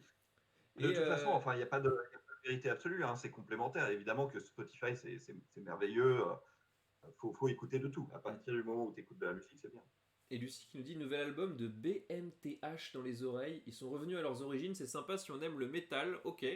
Je veux bien te croire. Et j'ai presque envie de te présenter, de dire Do you know notre monsieur métal à nous, qui est Beer Seeker Christophe, qui a fait partie de la commu à un moment donné, qui nous avait fait toute une playlist et toute une découverte sur le Discord du grand pop sur les différents courants de métal. Il y a là encore beaucoup de choses à creuser. Et Spotify pour Frisotti. D'ailleurs, coucou mon petit Frisotti. Écoute, qu'est-ce que tu as raté? Bah, pas mal de choses finalement. On est comme prévu, on est beaucoup trop long. Mais voilà, c'est Eh, comme ça. eh ben, On se refait pas, hein, voilà. on va speedrunner les chroniques suivantes. D'ailleurs, voilà, on va peut-être refermer cette petite parenthèse. J'avais oublié dans les bouquins, voilà, juste parmi les choses que j'avais mis là, une série de comics Fable, du très très bon, peut-être que vous connaissez A Wolf Among Us, qui était une série de jeux Telltale, donc dans la veine de Walking Dead, et tiré de ce comics-là, qui est tout simplement des personnages de contes de fées dans le New York des années 2000. Voilà, étalé sur, que je regarde, une 25 à peu près tomes. Et c'est plutôt très très cool. Par Voilà. ailleurs, on devait parler jeux vidéo aussi. On l'a pas fait, mais on va Ah pas le faire ouais, parce que mais si on se met oui, là, mais oui. ça sera un cauchemar. Ça sera un cauchemar. On gardera pour la prochaine fois. C'est vrai. Peut-être qu'on fera une spéciale. J'ai complètement oublié, j'avoue, avec nos transitions. Complètement oublié. La fin de Fable est honteuse, oui, oui. La fin de Fable n'est pas à la hauteur, effectivement. Mais ce qui compte, tu le sais très bien, c'est le voyage, pas la destination. Voilà. Ah, le cliché. Et ouais, mais en l'occurrence, c'est vrai. Écoute, petit retour, comme on avait prévu de le faire, on a loupé le coche pour vous faire une spéciale Halloween, une spéciale trucs qui font peur. Donc on va tout simplement revenir sur ce qu'on a vu samedi dernier, puisque ça tombait pas trop mal. Bon après on était confinés, mais ça tombait pas trop mal pour le coup pour se faire une bonne soirée film d'horreur. Qu'est-ce que tu as vu? Bah, écoute, moi, un peu par hasard, je me suis improvisé une thématique à moi-même, c'est-à-dire que j'ai piqué la formule. Je me suis dit, tiens, je vais me faire une soirée thématique. Et en fait, ça a commencé parce que j'étais en train de scroll Amazon Prime Video, là, c'est ce qu'on fait tous avec les plateformes. Ouais, On passe 40 minutes à regarder ce qu'ils ont, enfin bon, c'est un enfer. ouais. Et j'ai fini par tomber sur Apocalypto de Mel Gibson. Et je me suis dit, tiens, c'est marrant, c'est le seul film de Mel Gibson que j'ai jamais regardé, donc je me suis dit, go, allez, Apocalypto, quoi. Et au fait, au départ, je me mettais pas un film qui fait peur. Et finalement, ça tombait pas trop mal parce que c'est quand même une sorte de course-poursuite de 2h30 dans un enfer vert, au fait, C'est quoi. c'est- c'est pas, voilà, c'est pas un film qui fait peur du tout à proprement parler, hein, que les choses soient claires. Non, c'est pas un film qui fait peur, mais C'est bon, il y a sanglant. une scène centrale déjà qui est assez, assez sanglante, effectivement. Et comme toujours, chez Mel Gibson, il y a une sorte de petite fascination de la violence, qui n'est pas un truc que je trouve très à son honneur, mais en fait, comme Apocalypto est le film qu'il a fait juste après La Passion du Christ, et que Ouais, La Passion du Christ a été un carton de box-office que vous imaginez pas, très manifestement, il avait tout le pognon du monde pour faire ce qu'il voulait ouais. et ça se voit. En fait, Apocalypto est pas un film qui m'a passionné, et c'est un film qui est extrêmement bien produit. C'est-à-dire que c'est un délice à regarder. Pendant 2h30, on se dit, oh là là, c'est quand même chouette quand il y a un réalisateur qui a plein de pognon pour faire ce qu'il a envie de faire, quoi. Et en plus, Ça se voit. il y a un vrai travail. Ça rappelle Predator à des moments. Il y a un vrai travail sur la forêt et l'utilisation enfin, de la jungle, plutôt en l'occurrence, de la jungle pour camoufler le héros et même au niveau de. Voilà, de... Il y a un côté, il y a un côté maman, j'ai raté l'avion dans la jungle. C'est-à-dire qu'on se Ouais! sert de l'environnement pour faire des pièges. Ouais, ça, c'est super. C'est super. Après, je trouve la charpente du film un petit peu hollywoodienne. C'est-à-dire que j'ai un petit peu envie de dire que je connais toutes les ficelles et que je sais très bien où ça va aller et que le méchant ressemble à un méchant de James Bond et Ouais. que le gentil est trop gentil et tout ça. Enfin, c'est trop structuré. Mais c'est quand même. Ouais, ça a beaucoup d'allure. Donc, une fois Apocalypto terminé, j'ai vu que Amazon Prime me recommandait de voir Green Inferno, Eli Roth. Et donc, je ne sais pas si vous voyez qui est Eli Roth. C'est à la fois un réalisateur de films de genre américain et c'est aussi un acteur que vous avez pu voir notamment dans Inglourious Basterds, hein, chez Tarantino. The Bear Jew. Exactement. Ouais, ouais. Et Eli Roth, qui a initié notamment la saga Hostel, c'est un réalisateur qui est connu pour avoir quand même un sens du mauvais goût, quoi. Ouais. Il aime bien quand c'est bien crade, mais à un deuxième degré de lecture qui est humoristique, hein. C'est-à-dire qu'il va trop loin et il aime bien aller trop loin. C'est- Donc, Green Inferno, c'est l'histoire de bénévoles américains complètement bobos sur un campus d'étudiants et tout ça qui veulent s'acheter une bonne conscience et donc qui vont faire un tour en Amazonie pour militer contre une entreprise qui est en train de faire de la déforestation, hein, pour faire court. Et leur avion va se cracher. C'est presque le milieu du film. L'avion se crache et ils se font récupérer par une tribu de cannibales. Et c'est là que ça devient ouf de dégueulasse. Attends, tu veux dire déjà, faut attendre le milieu du film pour qu'ils arrivent dans la jungle, quoi, dans l'enfer vert qui est dans le titre. Si tu veux, je crois que Tarantino et toute cette petite bande, ils aiment bien cette formule-là. Je ne sais pas si tu te souviens de Une nuit en enfer. Ouais. Une nuit en enfer, vraiment sur 40 minutes de film, et sur une sorte de film de braquage qui tourne mal. Tu es sur un réservoir dogs, en vrai, avec deux frères un peu tarés et tout ça. Mais pour le coup, Et au c'est. milieu du film, paf, au fait, tout le monde est un vampire et ça commence à se bouffer dans tous les sens. Et pour le coup, C'est hyper. ça joue sur la surprise, justement, et sur le mélange des genres, et tu t'y attends pas, et tu dis, wow, ok, tant mieux. Là, tu t'attends à un film, justement, à la Eli Roth, et tu dois attendre la moitié du film pour la voir. C'est un peu. C'est-à-dire que, honnêtement, c'est con, mais ça m'a un peu pris par surprise. C'est-à-dire que je me souvenais que ce qui était le projet, je savais que Green Inferno était un film de Eli Roth et qu'à un moment, ça allait dégénérer. Mais comme ce début est un peu long et tranquille et sur un autre sujet, le moment où ça Ouais. redevient gore, j'étais là genre, waouh, au fait, c'est super gore, merde, j'avais oublié le morceau super gore du film, si tu veux. Et, et, et c'est là que ça tombe dans le très très mauvais goût, et ça va grave loin dans le très mauvais goût. Là, c'est vraiment faut vraiment aimer le mauvais goût pour profiter de ce film. Je suis pas sûr que ce soit vraiment ma cam, et en même temps, why not? Faut vraiment s'accrocher, hein. S'il y a Faut bien, vraiment, vraiment s'accrocher. s'il y a bien un soir où le voir, c'était peut-être celui-là. Bon, et Euh, toi? et Alors, moi, je sais alors que tu as déjà, vu je vais commencer par dire, par souhaiter la bienvenue à Gisèle Gazelle. Alors, j'aime beaucoup dire vos pseudos à haute voix. Et bienvenue dans la grande famille Le Grand Pop.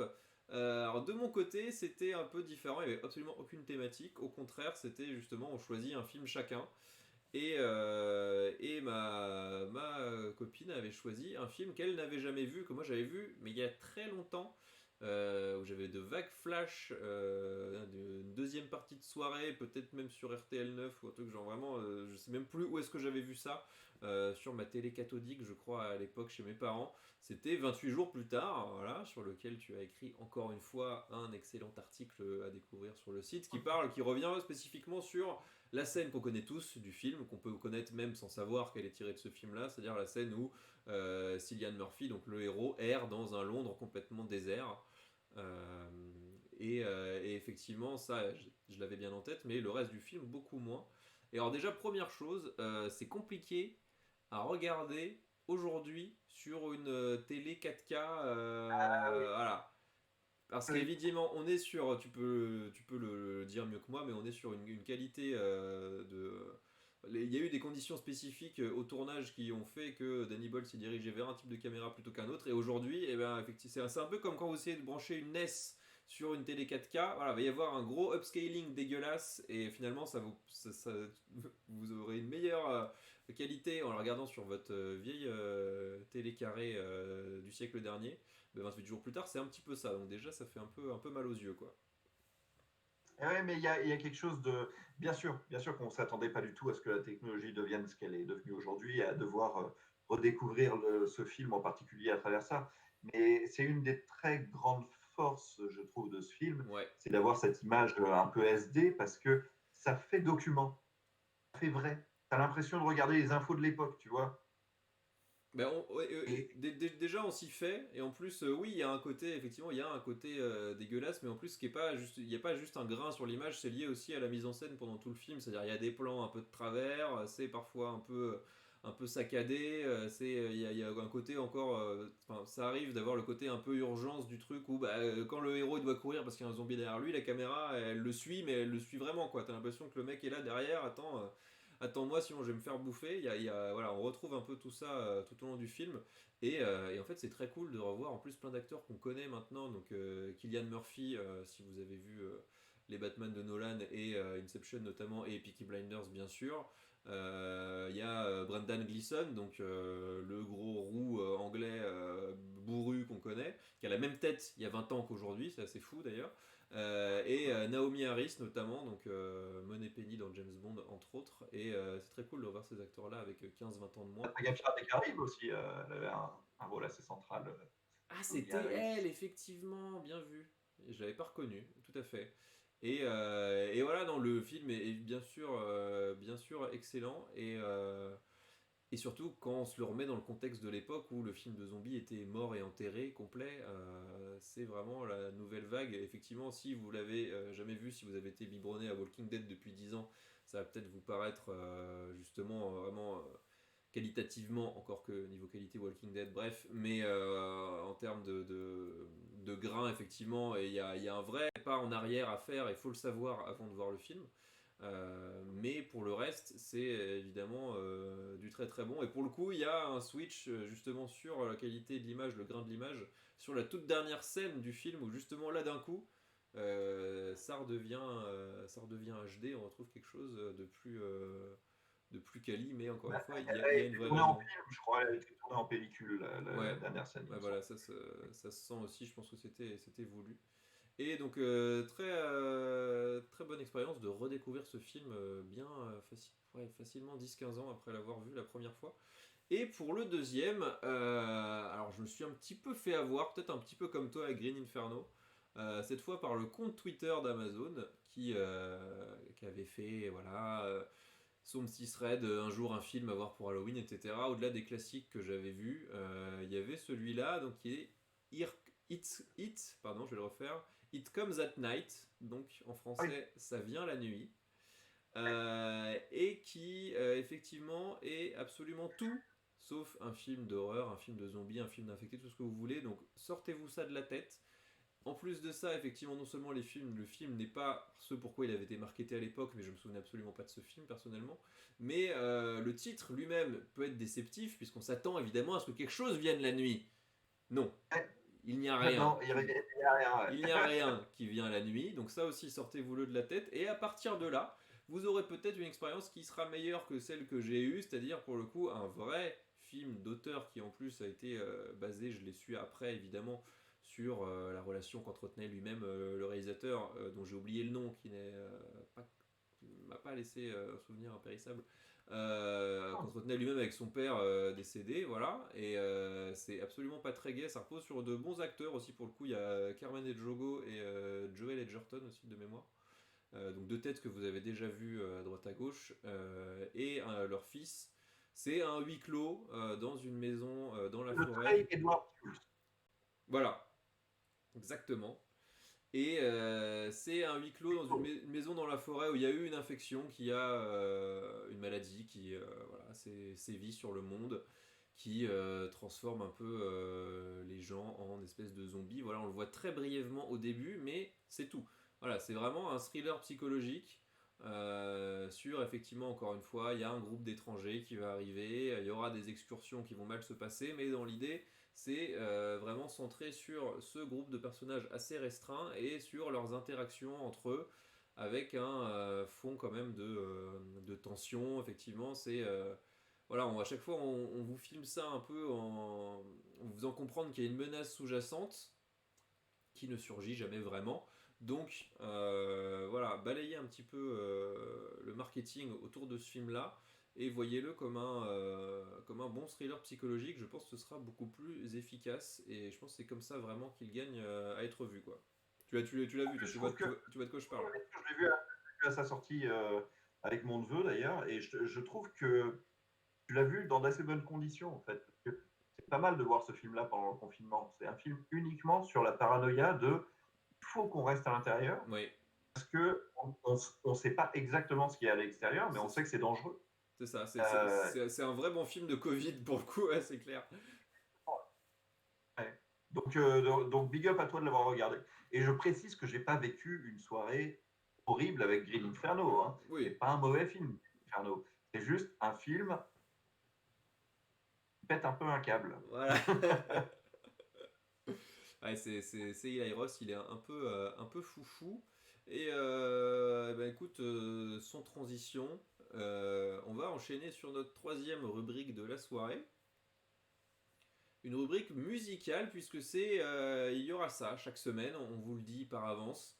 Une petite Il n'y aura actu. pas une rubrique musicale chaque semaine. Il y aura une rubrique où on parle d'une actualité culturelle forte récente. C'est ça, actu, quelle qu'elle soit pour le coup, pas forcément liée à de la musique, mais à chacune des thématiques, et surtout une actu qui nous parle, en bien ou en mal, mais sur lequel on a envie de donner notre avis, et c'est le cas avec le septième album studio, on a envie de dire déjà ou pas, parce que ça fait un moment qu'il tourne quand même, mais septième album studio de Gorillaz, et je te laisse nous présenter un peu ça pour les droits du fond là qui étaient endormis Ils n'ont pas suivi depuis 20 ans.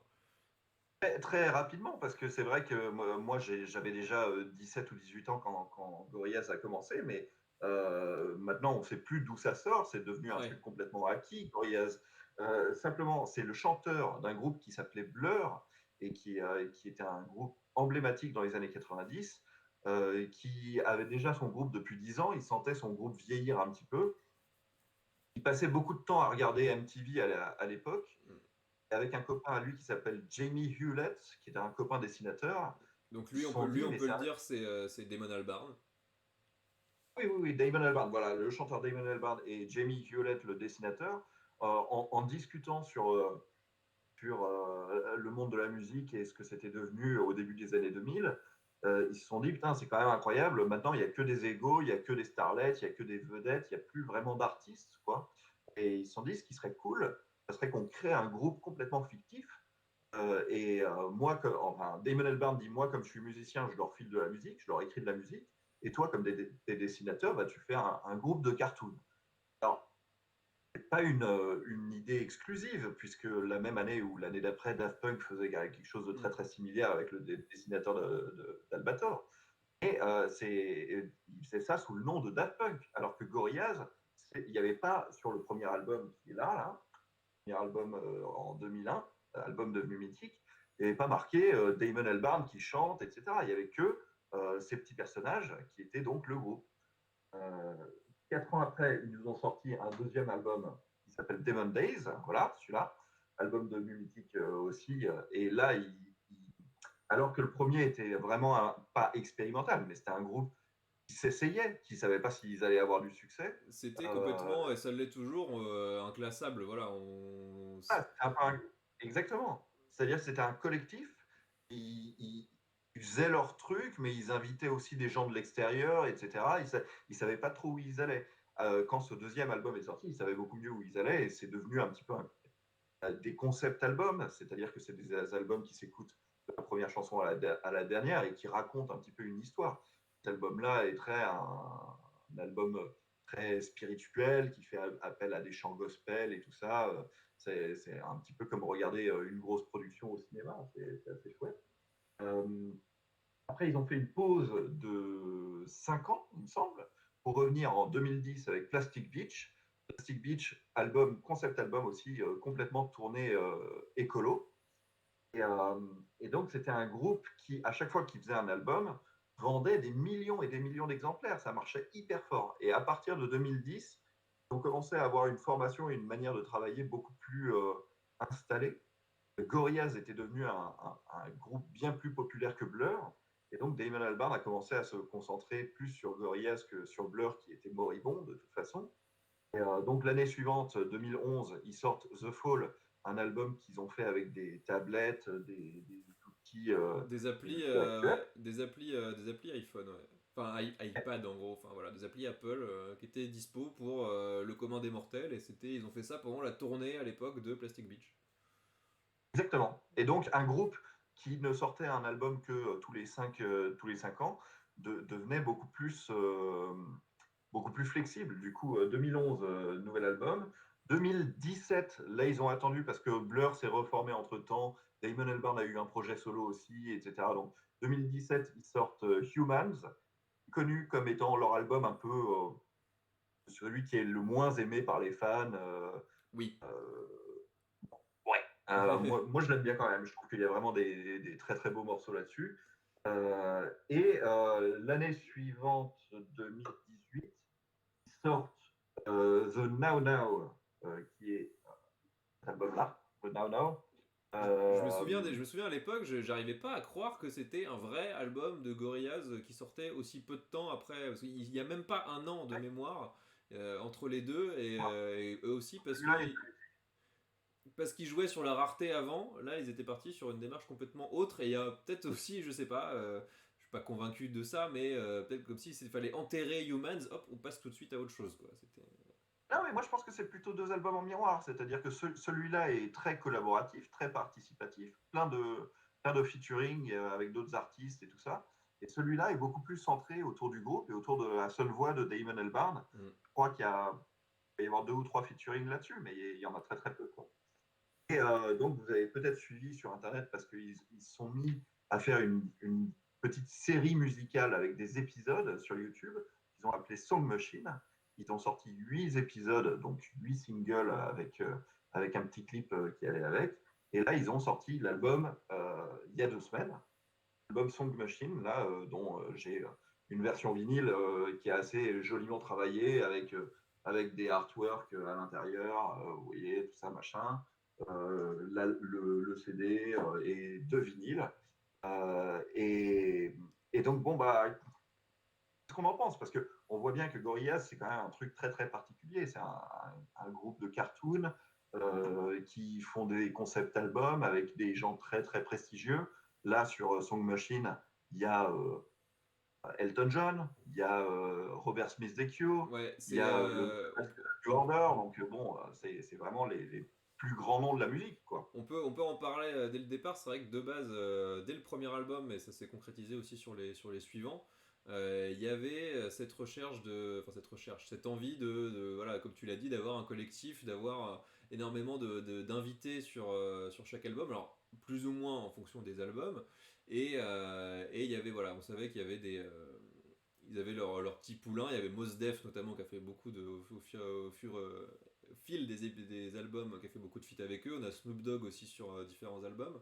Et là, pour le coup, tu l'as dit, il y a Robert Smith, il y a Elton John notamment, mais je crois qu'il y avait de base cette volonté, ou alors c'est vraiment moi qui connais plus aucun artiste actuel, mais d'aller chercher des petits nouveaux qui sont, alors je sais pas s'ils sont exclusivement anglais, américain, je suis pas allé faire mes recherches jusque-là, mais d'aller chercher cette nouvelle scène, vraiment en gros comme si Damon Albarn sur un album regroupait plein de, plutôt que de faire d'inviter un artiste sur une première partie ou sur une tournée, ce genre de choses, il s'est dit toi je t'aime bien, toi je t'aime bien, toi je t'aime bien, je te fais venir sur mon album, et chaque titre pour le coup est un featuring, et c'est aussi comme ça que l'album a été marketé. C'est vrai que dès janvier de cette année, alors que l'album est sorti là, hein, fin octobre, dès janvier ils ont commencé à sortir des singles, et il y en a eu quasiment un par mois.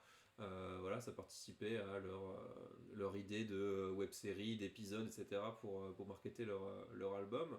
L'album en tout fait 11 titres. Après, il y a une version deluxe qui est quasiment la seule que vous avez trouvée sur les plateformes de Je streaming vous pour le montrerai là. coup, qui fait 16 titres ou 18, je sais plus, quelque chose comme ça. Je crois 17 ou 18, oui, Ouais, effectivement. mais la version de base en fait 11, et c'est vrai que sur ces 11 là, il y en a 8 qui ont effectivement été diffusés en single avant, et c'est vrai que voilà, on les a, je pense, tous les deux grignotés bah, comme ça au fur et à mesure, en les écoutant en boucle pendant la semaine de leur sortie. Et au final, pour découvrir cet album-là qui fait justement, je trouve, bah, très agrégat single en fait. Il y a eu l'habitude de la part de Gorillaz de faire des albums concept, des Mondays, Plastic Beach surtout, qui se tiennent un peu en un, où l'intérêt c'est de l'écouter du début à la fin. Là pour le coup, il y a vraiment l'idée d'un album playlist où ça part encore une fois dans tous les sens, ça reste du Gorillaz. C'est ça qui est assez intéressant, c'est que c'est inclassable, mais en même temps, il y a leurs pattes que tu retrouves quand même un petit peu à chaque fois. Ne serait-ce que la voix de Damon Albarn, mais pas que. C'est assez dur de mettre le doigt dessus. Mais voilà, moi ce qui me dérange un peu, c'est justement ce côté manque d'uniformité en fait, tout simplement quoi.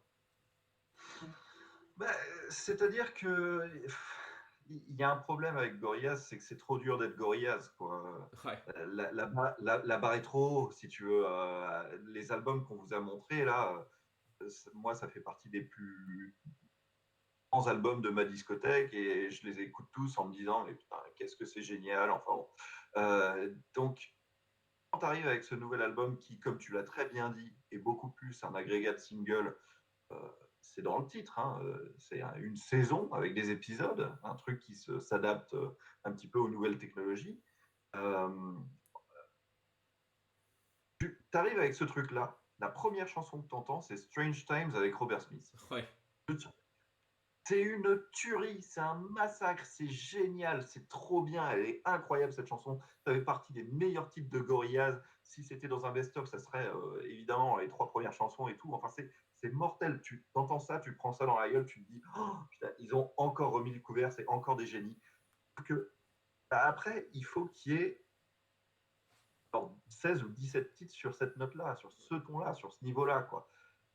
Et bien sûr, bah, tu peux pas, tu peux pas. Ils sont trop bons, en fait. Et je- Donc, dès qu'il y a un peu de, pas de relâchement, mais dès qu'ils font juste un bon album, j'ai l'impression que c'est vachement moins bien. et Il y a surtout, peut-être aussi, comme tu disais, chaque chanson est un featuring. Il y a peut-être un petit problème de de dosage, s'effacer derrière ça, bizarrement. Parce que un groupe, tu as envie de l'entendre en tant que groupe aussi. c'est Tu n'as ça. pas juste envie de les entendre dire hey, les gars, on a des instrus, venez poser une voix. Tu C'est, as un petit peu envie sur certains morceaux de les retrouver eux-mêmes, tu vois. C'est comme si Radiohead faisait un album qu'avec des featuring, on aurait du mal à trouver que c'est un album de Radiohead. Bah, là, c'est un petit peu pareil. c'est un peu ça, quoi. C'est un peu ça qui manquait, qui faisait défaut, je trouve, à Humans, ou qui était un peu sur le même principe, hein. Quasiment chaque titre avait un featuring, et bah, encore une fois, après, ça va dépendre plus de l'affect de chacun. Moi, je sais qu'il y en a, justement, euh, j'ai même plus les titres forcément, mais où justement il fait intervenir des jeunes rappeurs, j'imagine, américains, anglais, et avec ce style de rap très actuel, justement où je m'y retrouve pas du tout. Et d'un autre côté, je peux justement en découvrir certains. Je pense à Momentary Bliss que j'avais pas forcément, sur lesquels j'avais pas forcément accroché au départ, et qui finalement, je m'y retrouve complètement. Il y a à la fin une espèce d'énergie, et ça justement ça envoie la patate à un moment donné, on retrouve un peu cette énergie là. Il y a Désolé aussi que j'aime beaucoup, il y en a deux ou trois qui s'enchaînent comme ça que j'aime bien, et je pense qu'au final l'album gagnerait, en tout cas de mon côté, à l'écouter justement les 11 tracks de base, puisque je trouve que ça en plus ça se dilue très fortement sur la fin, ou alors là je mélange tout et il y en a plus vraiment qui me sautent, qui me reviennent en tête là Oui, comme ça. clairement, les 7 dernières sont un peu un add-on à Voilà, l'album qui est composé des 11 premières chansons en vrai. Et vous vous rendrez compte de ça encore plus si vous l'achetez sur format vinyle, c'est-à-dire que vous avez le premier vinyle, vous écoutez les deux faces, l'album, le noyau dur de l'album, il est là. Après, vous ouais, avez une espèce de bonus sur un deuxième vinyle où vous écoutez effectivement des chansons qui se confondent un petit peu, qui sont peut-être moins fortes. Il y en a deux, trois qui sont assez ingénieuses. On entend quand même pour la dernière fois le batteur Tony Allen sur l'une de ses chansons, donc, qui est mort pendant le Covid, pendant le premier confinement. Donc il y a quand même des petites trouvailles. Je trouve ça juste dur de notre part, et en même temps, bon, c'est sincère, mais c'est dur de notre part d'avoir l'air de dire du mal d'un album où on entend Robert Smith, d'un album où il y a la ouais. voix de Damon Albarn, d'un album où tu as le bassiste de New Order, où tu as Elton John, Ouais, putain, ouais, la et légende. après, à titre perso, je suis pas un grand fan d'Elton John de manière générale. Et en plus de ça, il y a un double feat, justement, c'est lui et encore une fois un autre rappeur dont je ne connais pas le nom, j'ai complètement oublié. C'est vraiment, voilà, c'est une nouvelle scène que je connais pas du tout, qui peut me parler, encore une fois, hein. De base, Gorillaz, c'est pas spécialement un truc qui est pour moi, hein. C'est vraiment. Clint Eastwood, c'est devenu un tube ultra planétaire, alors que voilà, il y a quand même les couplets, c'est du bon gros rap ricain des années 2000 que la plupart des gens qui écoutaient ça n'écoutaient pas autrement. Donc, dans l'idée, pourquoi pas, je peux toujours être surpris. Et là, il y a ce côté, je pense, justement, peut-être que c'est un album qui est trop, je vais pas dire trop avant-gardiste, c'est un peu ce qu'on dit à chaque fois des sujets, des projets qui surprennent un petit peu, mais en tout cas, personnellement, dans lequel moi je me retrouve moins. Je comprends le trip qu'il y a derrière, je comprends l'idée de mettre en avant des nouveaux artistes qui sont peut-être même pas encore nouveaux. Encore une fois, je suis pas allé faire mes recherches sur chacun d'eux, mais je pense quand même qu'il y avait cette idée-là. Et comme tu l'as dit, ce qui est finalement assez décevant, c'est de ne pas retrouver suffisamment de Damon Albarn. En fait, il y a un petit peu de ça, quoi. Mais oui. Et en même temps, quel bonheur d'avoir ce groupe qui fait de la musique si expérimentale, Ouais. enfin expérimentale, c'est-à-dire que c'est un vrai groupe de pop, de musique populaire, qui essaye vraiment des trucs. Voilà, c'est top. Et ben voilà, est-ce qu'on a fait le tour? Est-ce que toi, donc tu disais Strange Times en premier lieu, et tu garderais quoi Ah, d'autre? c'est une énorme baffe, Strange Times. Tu vois, toi que dans la même chanson, tu as la voix de Blur et la voix des Cure. Hmm. Euh, des- pour moi, c'est c'est trop extrême, tu vois. En plus, ça marche super bien. J'adore Aries, mais Oui, pareil, ça me parle trop parce qu'il y a la base de New Order dessus et je trouve ça top. Il y a une chanson qui s'appelle Pac-Man, il me semble, que je oui. trouve hyper, hyper bien. Et puis, tu parlais de Désolé, je suis peut-être un peu moins emballé, moi, par Désolé, mais de toute façon, ça, c'est des disques qui tournent en boucle et au bout de la centième fois, tu es là, genre, ah ouais, mais au fait, je l'adore. Ouais, c'est ça. Il y a un peu de On ça, ouais. verra si je m'y fais. La toute première qu'ils avaient sortie, c'était Momentary Bliss, c'est ça? Ouais. Ouais, elle me plaît bien aussi. Je l'aime vraiment beaucoup. Ouais, Camembert Orange qui nous dit, j'adore dire ce pseudo. ouais c'est Euh, top. cette, C'est cette top. semaine, on a eu un nouvel album de Hills, oui, Earth to Dora. Alors, je suis beaucoup, beaucoup moins connaisseur de Hills. En plus, si je dis pas de bêtises, ça fait 30 ans qu'ils tournent et ils ont genre 25 albums. Donc, je suis beaucoup, beaucoup moins spécialiste. Mais j'ai vu ça effectivement en préparant l'émission qu'il y avait eu un nouvel album de Hills cette semaine, ouais. Absolument, ouais, et on me l'a beaucoup recommandé. J'attends juste que les magasins rouvrent pour l'acheter dans ce format-là. Parce que je suis désolé, mais je sais que si je l'écoute en démat, je vais pas bien l'écouter. Je vais pas y prêter assez attention. Ouais, je sais ce que tu veux dire. Voilà. Donc j'attends que les magasins rouvrent. Et moi, j'avais vu Hills en concert. J'aime beaucoup Hills. Il me tarde vraiment d'écouter ce nouvel album. Et ben voilà, on va conclure cette petite parenthèse musique. J'avoue que voilà, Gorillaz, c'est pareil, le son qui tourne chez moi depuis quand même pas mal de semaines, à tel point que quand Deezer m'a envoyé le mail récap du mois, Tous les morceaux que j'avais le plus écoutés, c'était des morceaux de Gorillaz. Voilà, c'était l'artiste évidemment qui Ah bon. revenait. Et il y avait eu peut-être un nouvel album d'Idols, qui est un groupe anglais que j'aime beaucoup aussi, qui est sorti récemment, mais qui m'a moins accroché que les précédents. Donc voilà, j'aurais pas grand chose à y dire. Mais il existe. On a une petite rubrique finale. Alors on va la lancer ce soir. Donc ce sera encore une fois quelque chose qui reviendra de façon récurrente lors des prochaines semaines. Mais l'idée de base, on s'était dit... Ça va aller très vite. N'ayez pas peur, il Non, n'y en a pas pour 1000 ans. Hein. ça va très bien se passer, on va conclure avec ça. L'idée c'était de se faire un petit défi entre nous et de tout simplement se faire découvrir ou redécouvrir. On se consulte pas évidemment, l'idée c'est de garder la surprise, donc peut-être même qu'on va se conseiller des trucs qu'on a déjà vus, déjà entendus, etc. Quand bien même, ça nous fera une occasion d'en parler. Pas le droit à une deuxième chance si l'autre a déjà vu ou pas. Pourquoi pas. Après, en ce qui me concerne le mien, Ok. je suis assez convaincu que tu l'as déjà vu, mais comme ça fait un petit Ah, moment que je ne l'ai pas vu, ça me ferait aussi plaisir de le revoir. Voilà, donc ok. on peut aussi jouer là-dessus. J'avoue que j'étais tellement motivé par le mien que j'ai même pas pensé à réfléchir à un plan B, je t'avoue, donc voilà. D'accord, ok. Et l'idée, c'est voilà, d'une semaine à l'autre, on va se conseiller l'un à l'autre un objet culturel à découvrir durant la semaine. Alors évidemment, vous doutez bien que ça va pas être une série sur 5 saisons parce que quand même, on a une vie. Ça va pas être un jeu un monde ouvert de 75 heures non plus. Ça va beaucoup être du cinéma pour le coup. Ça nous donne une occasion d'en parler en plus. De la Voilà, musique, de la musique, de ou la des séries musique, très courtes. de la musique tout simplement, une mini-série, voilà, ce genre de choses.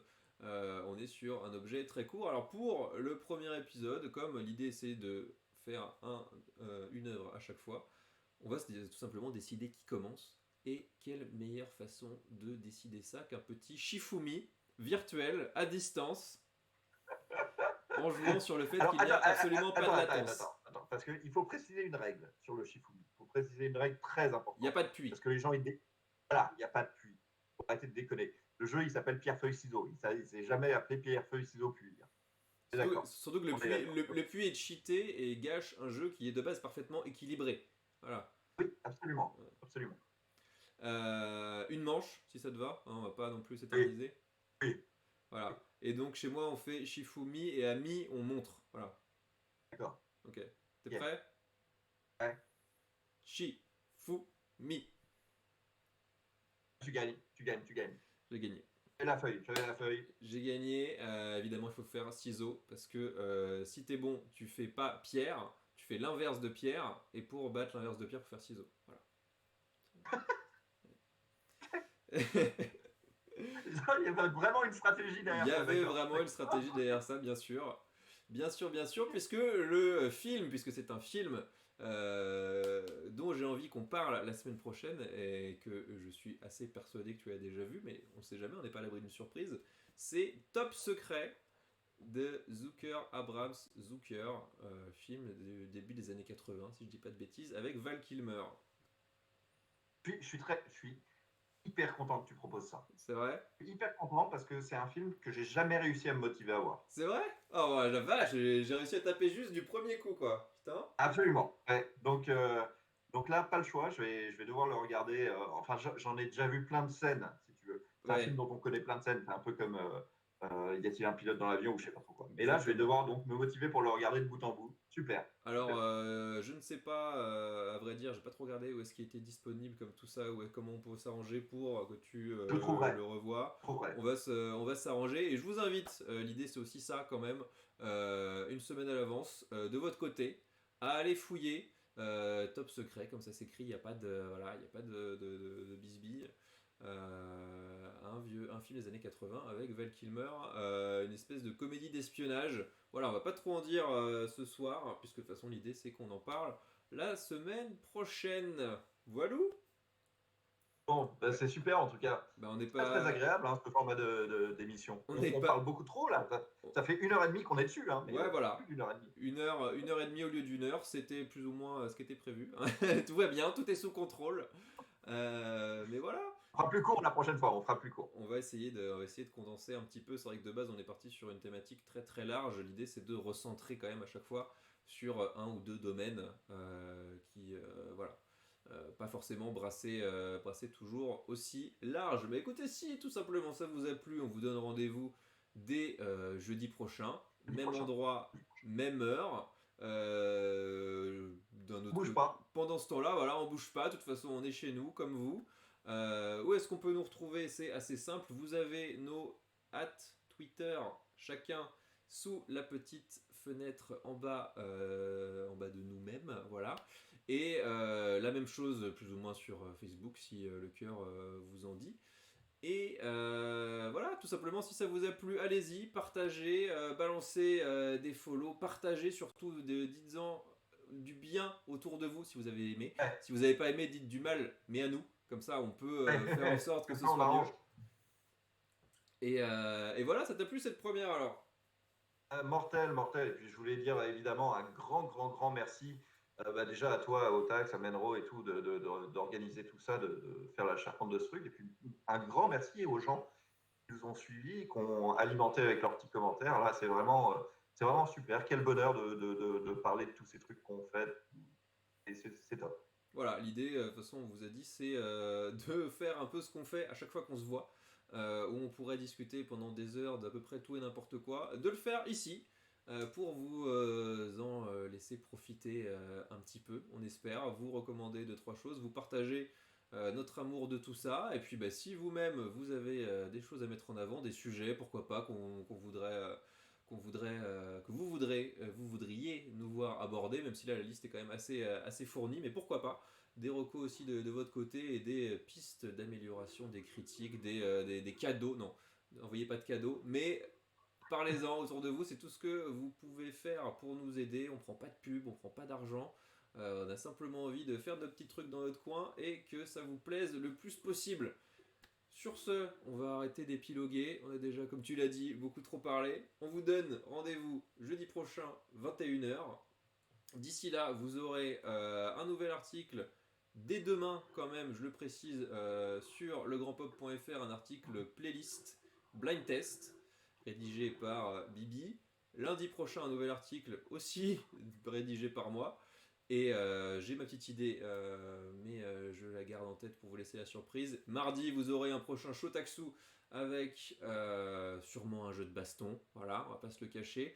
Et mercredi, je serai de retour pour un nouveau stream ici même, sûrement sur du Hades. On a l'occasion de s'en reparler sur Discord, sur Twitter, sur Facebook. Nos DM sont ouverts, faites-vous plaisir. D'ici là, portez-vous bien, restez chez vous. Et à plus!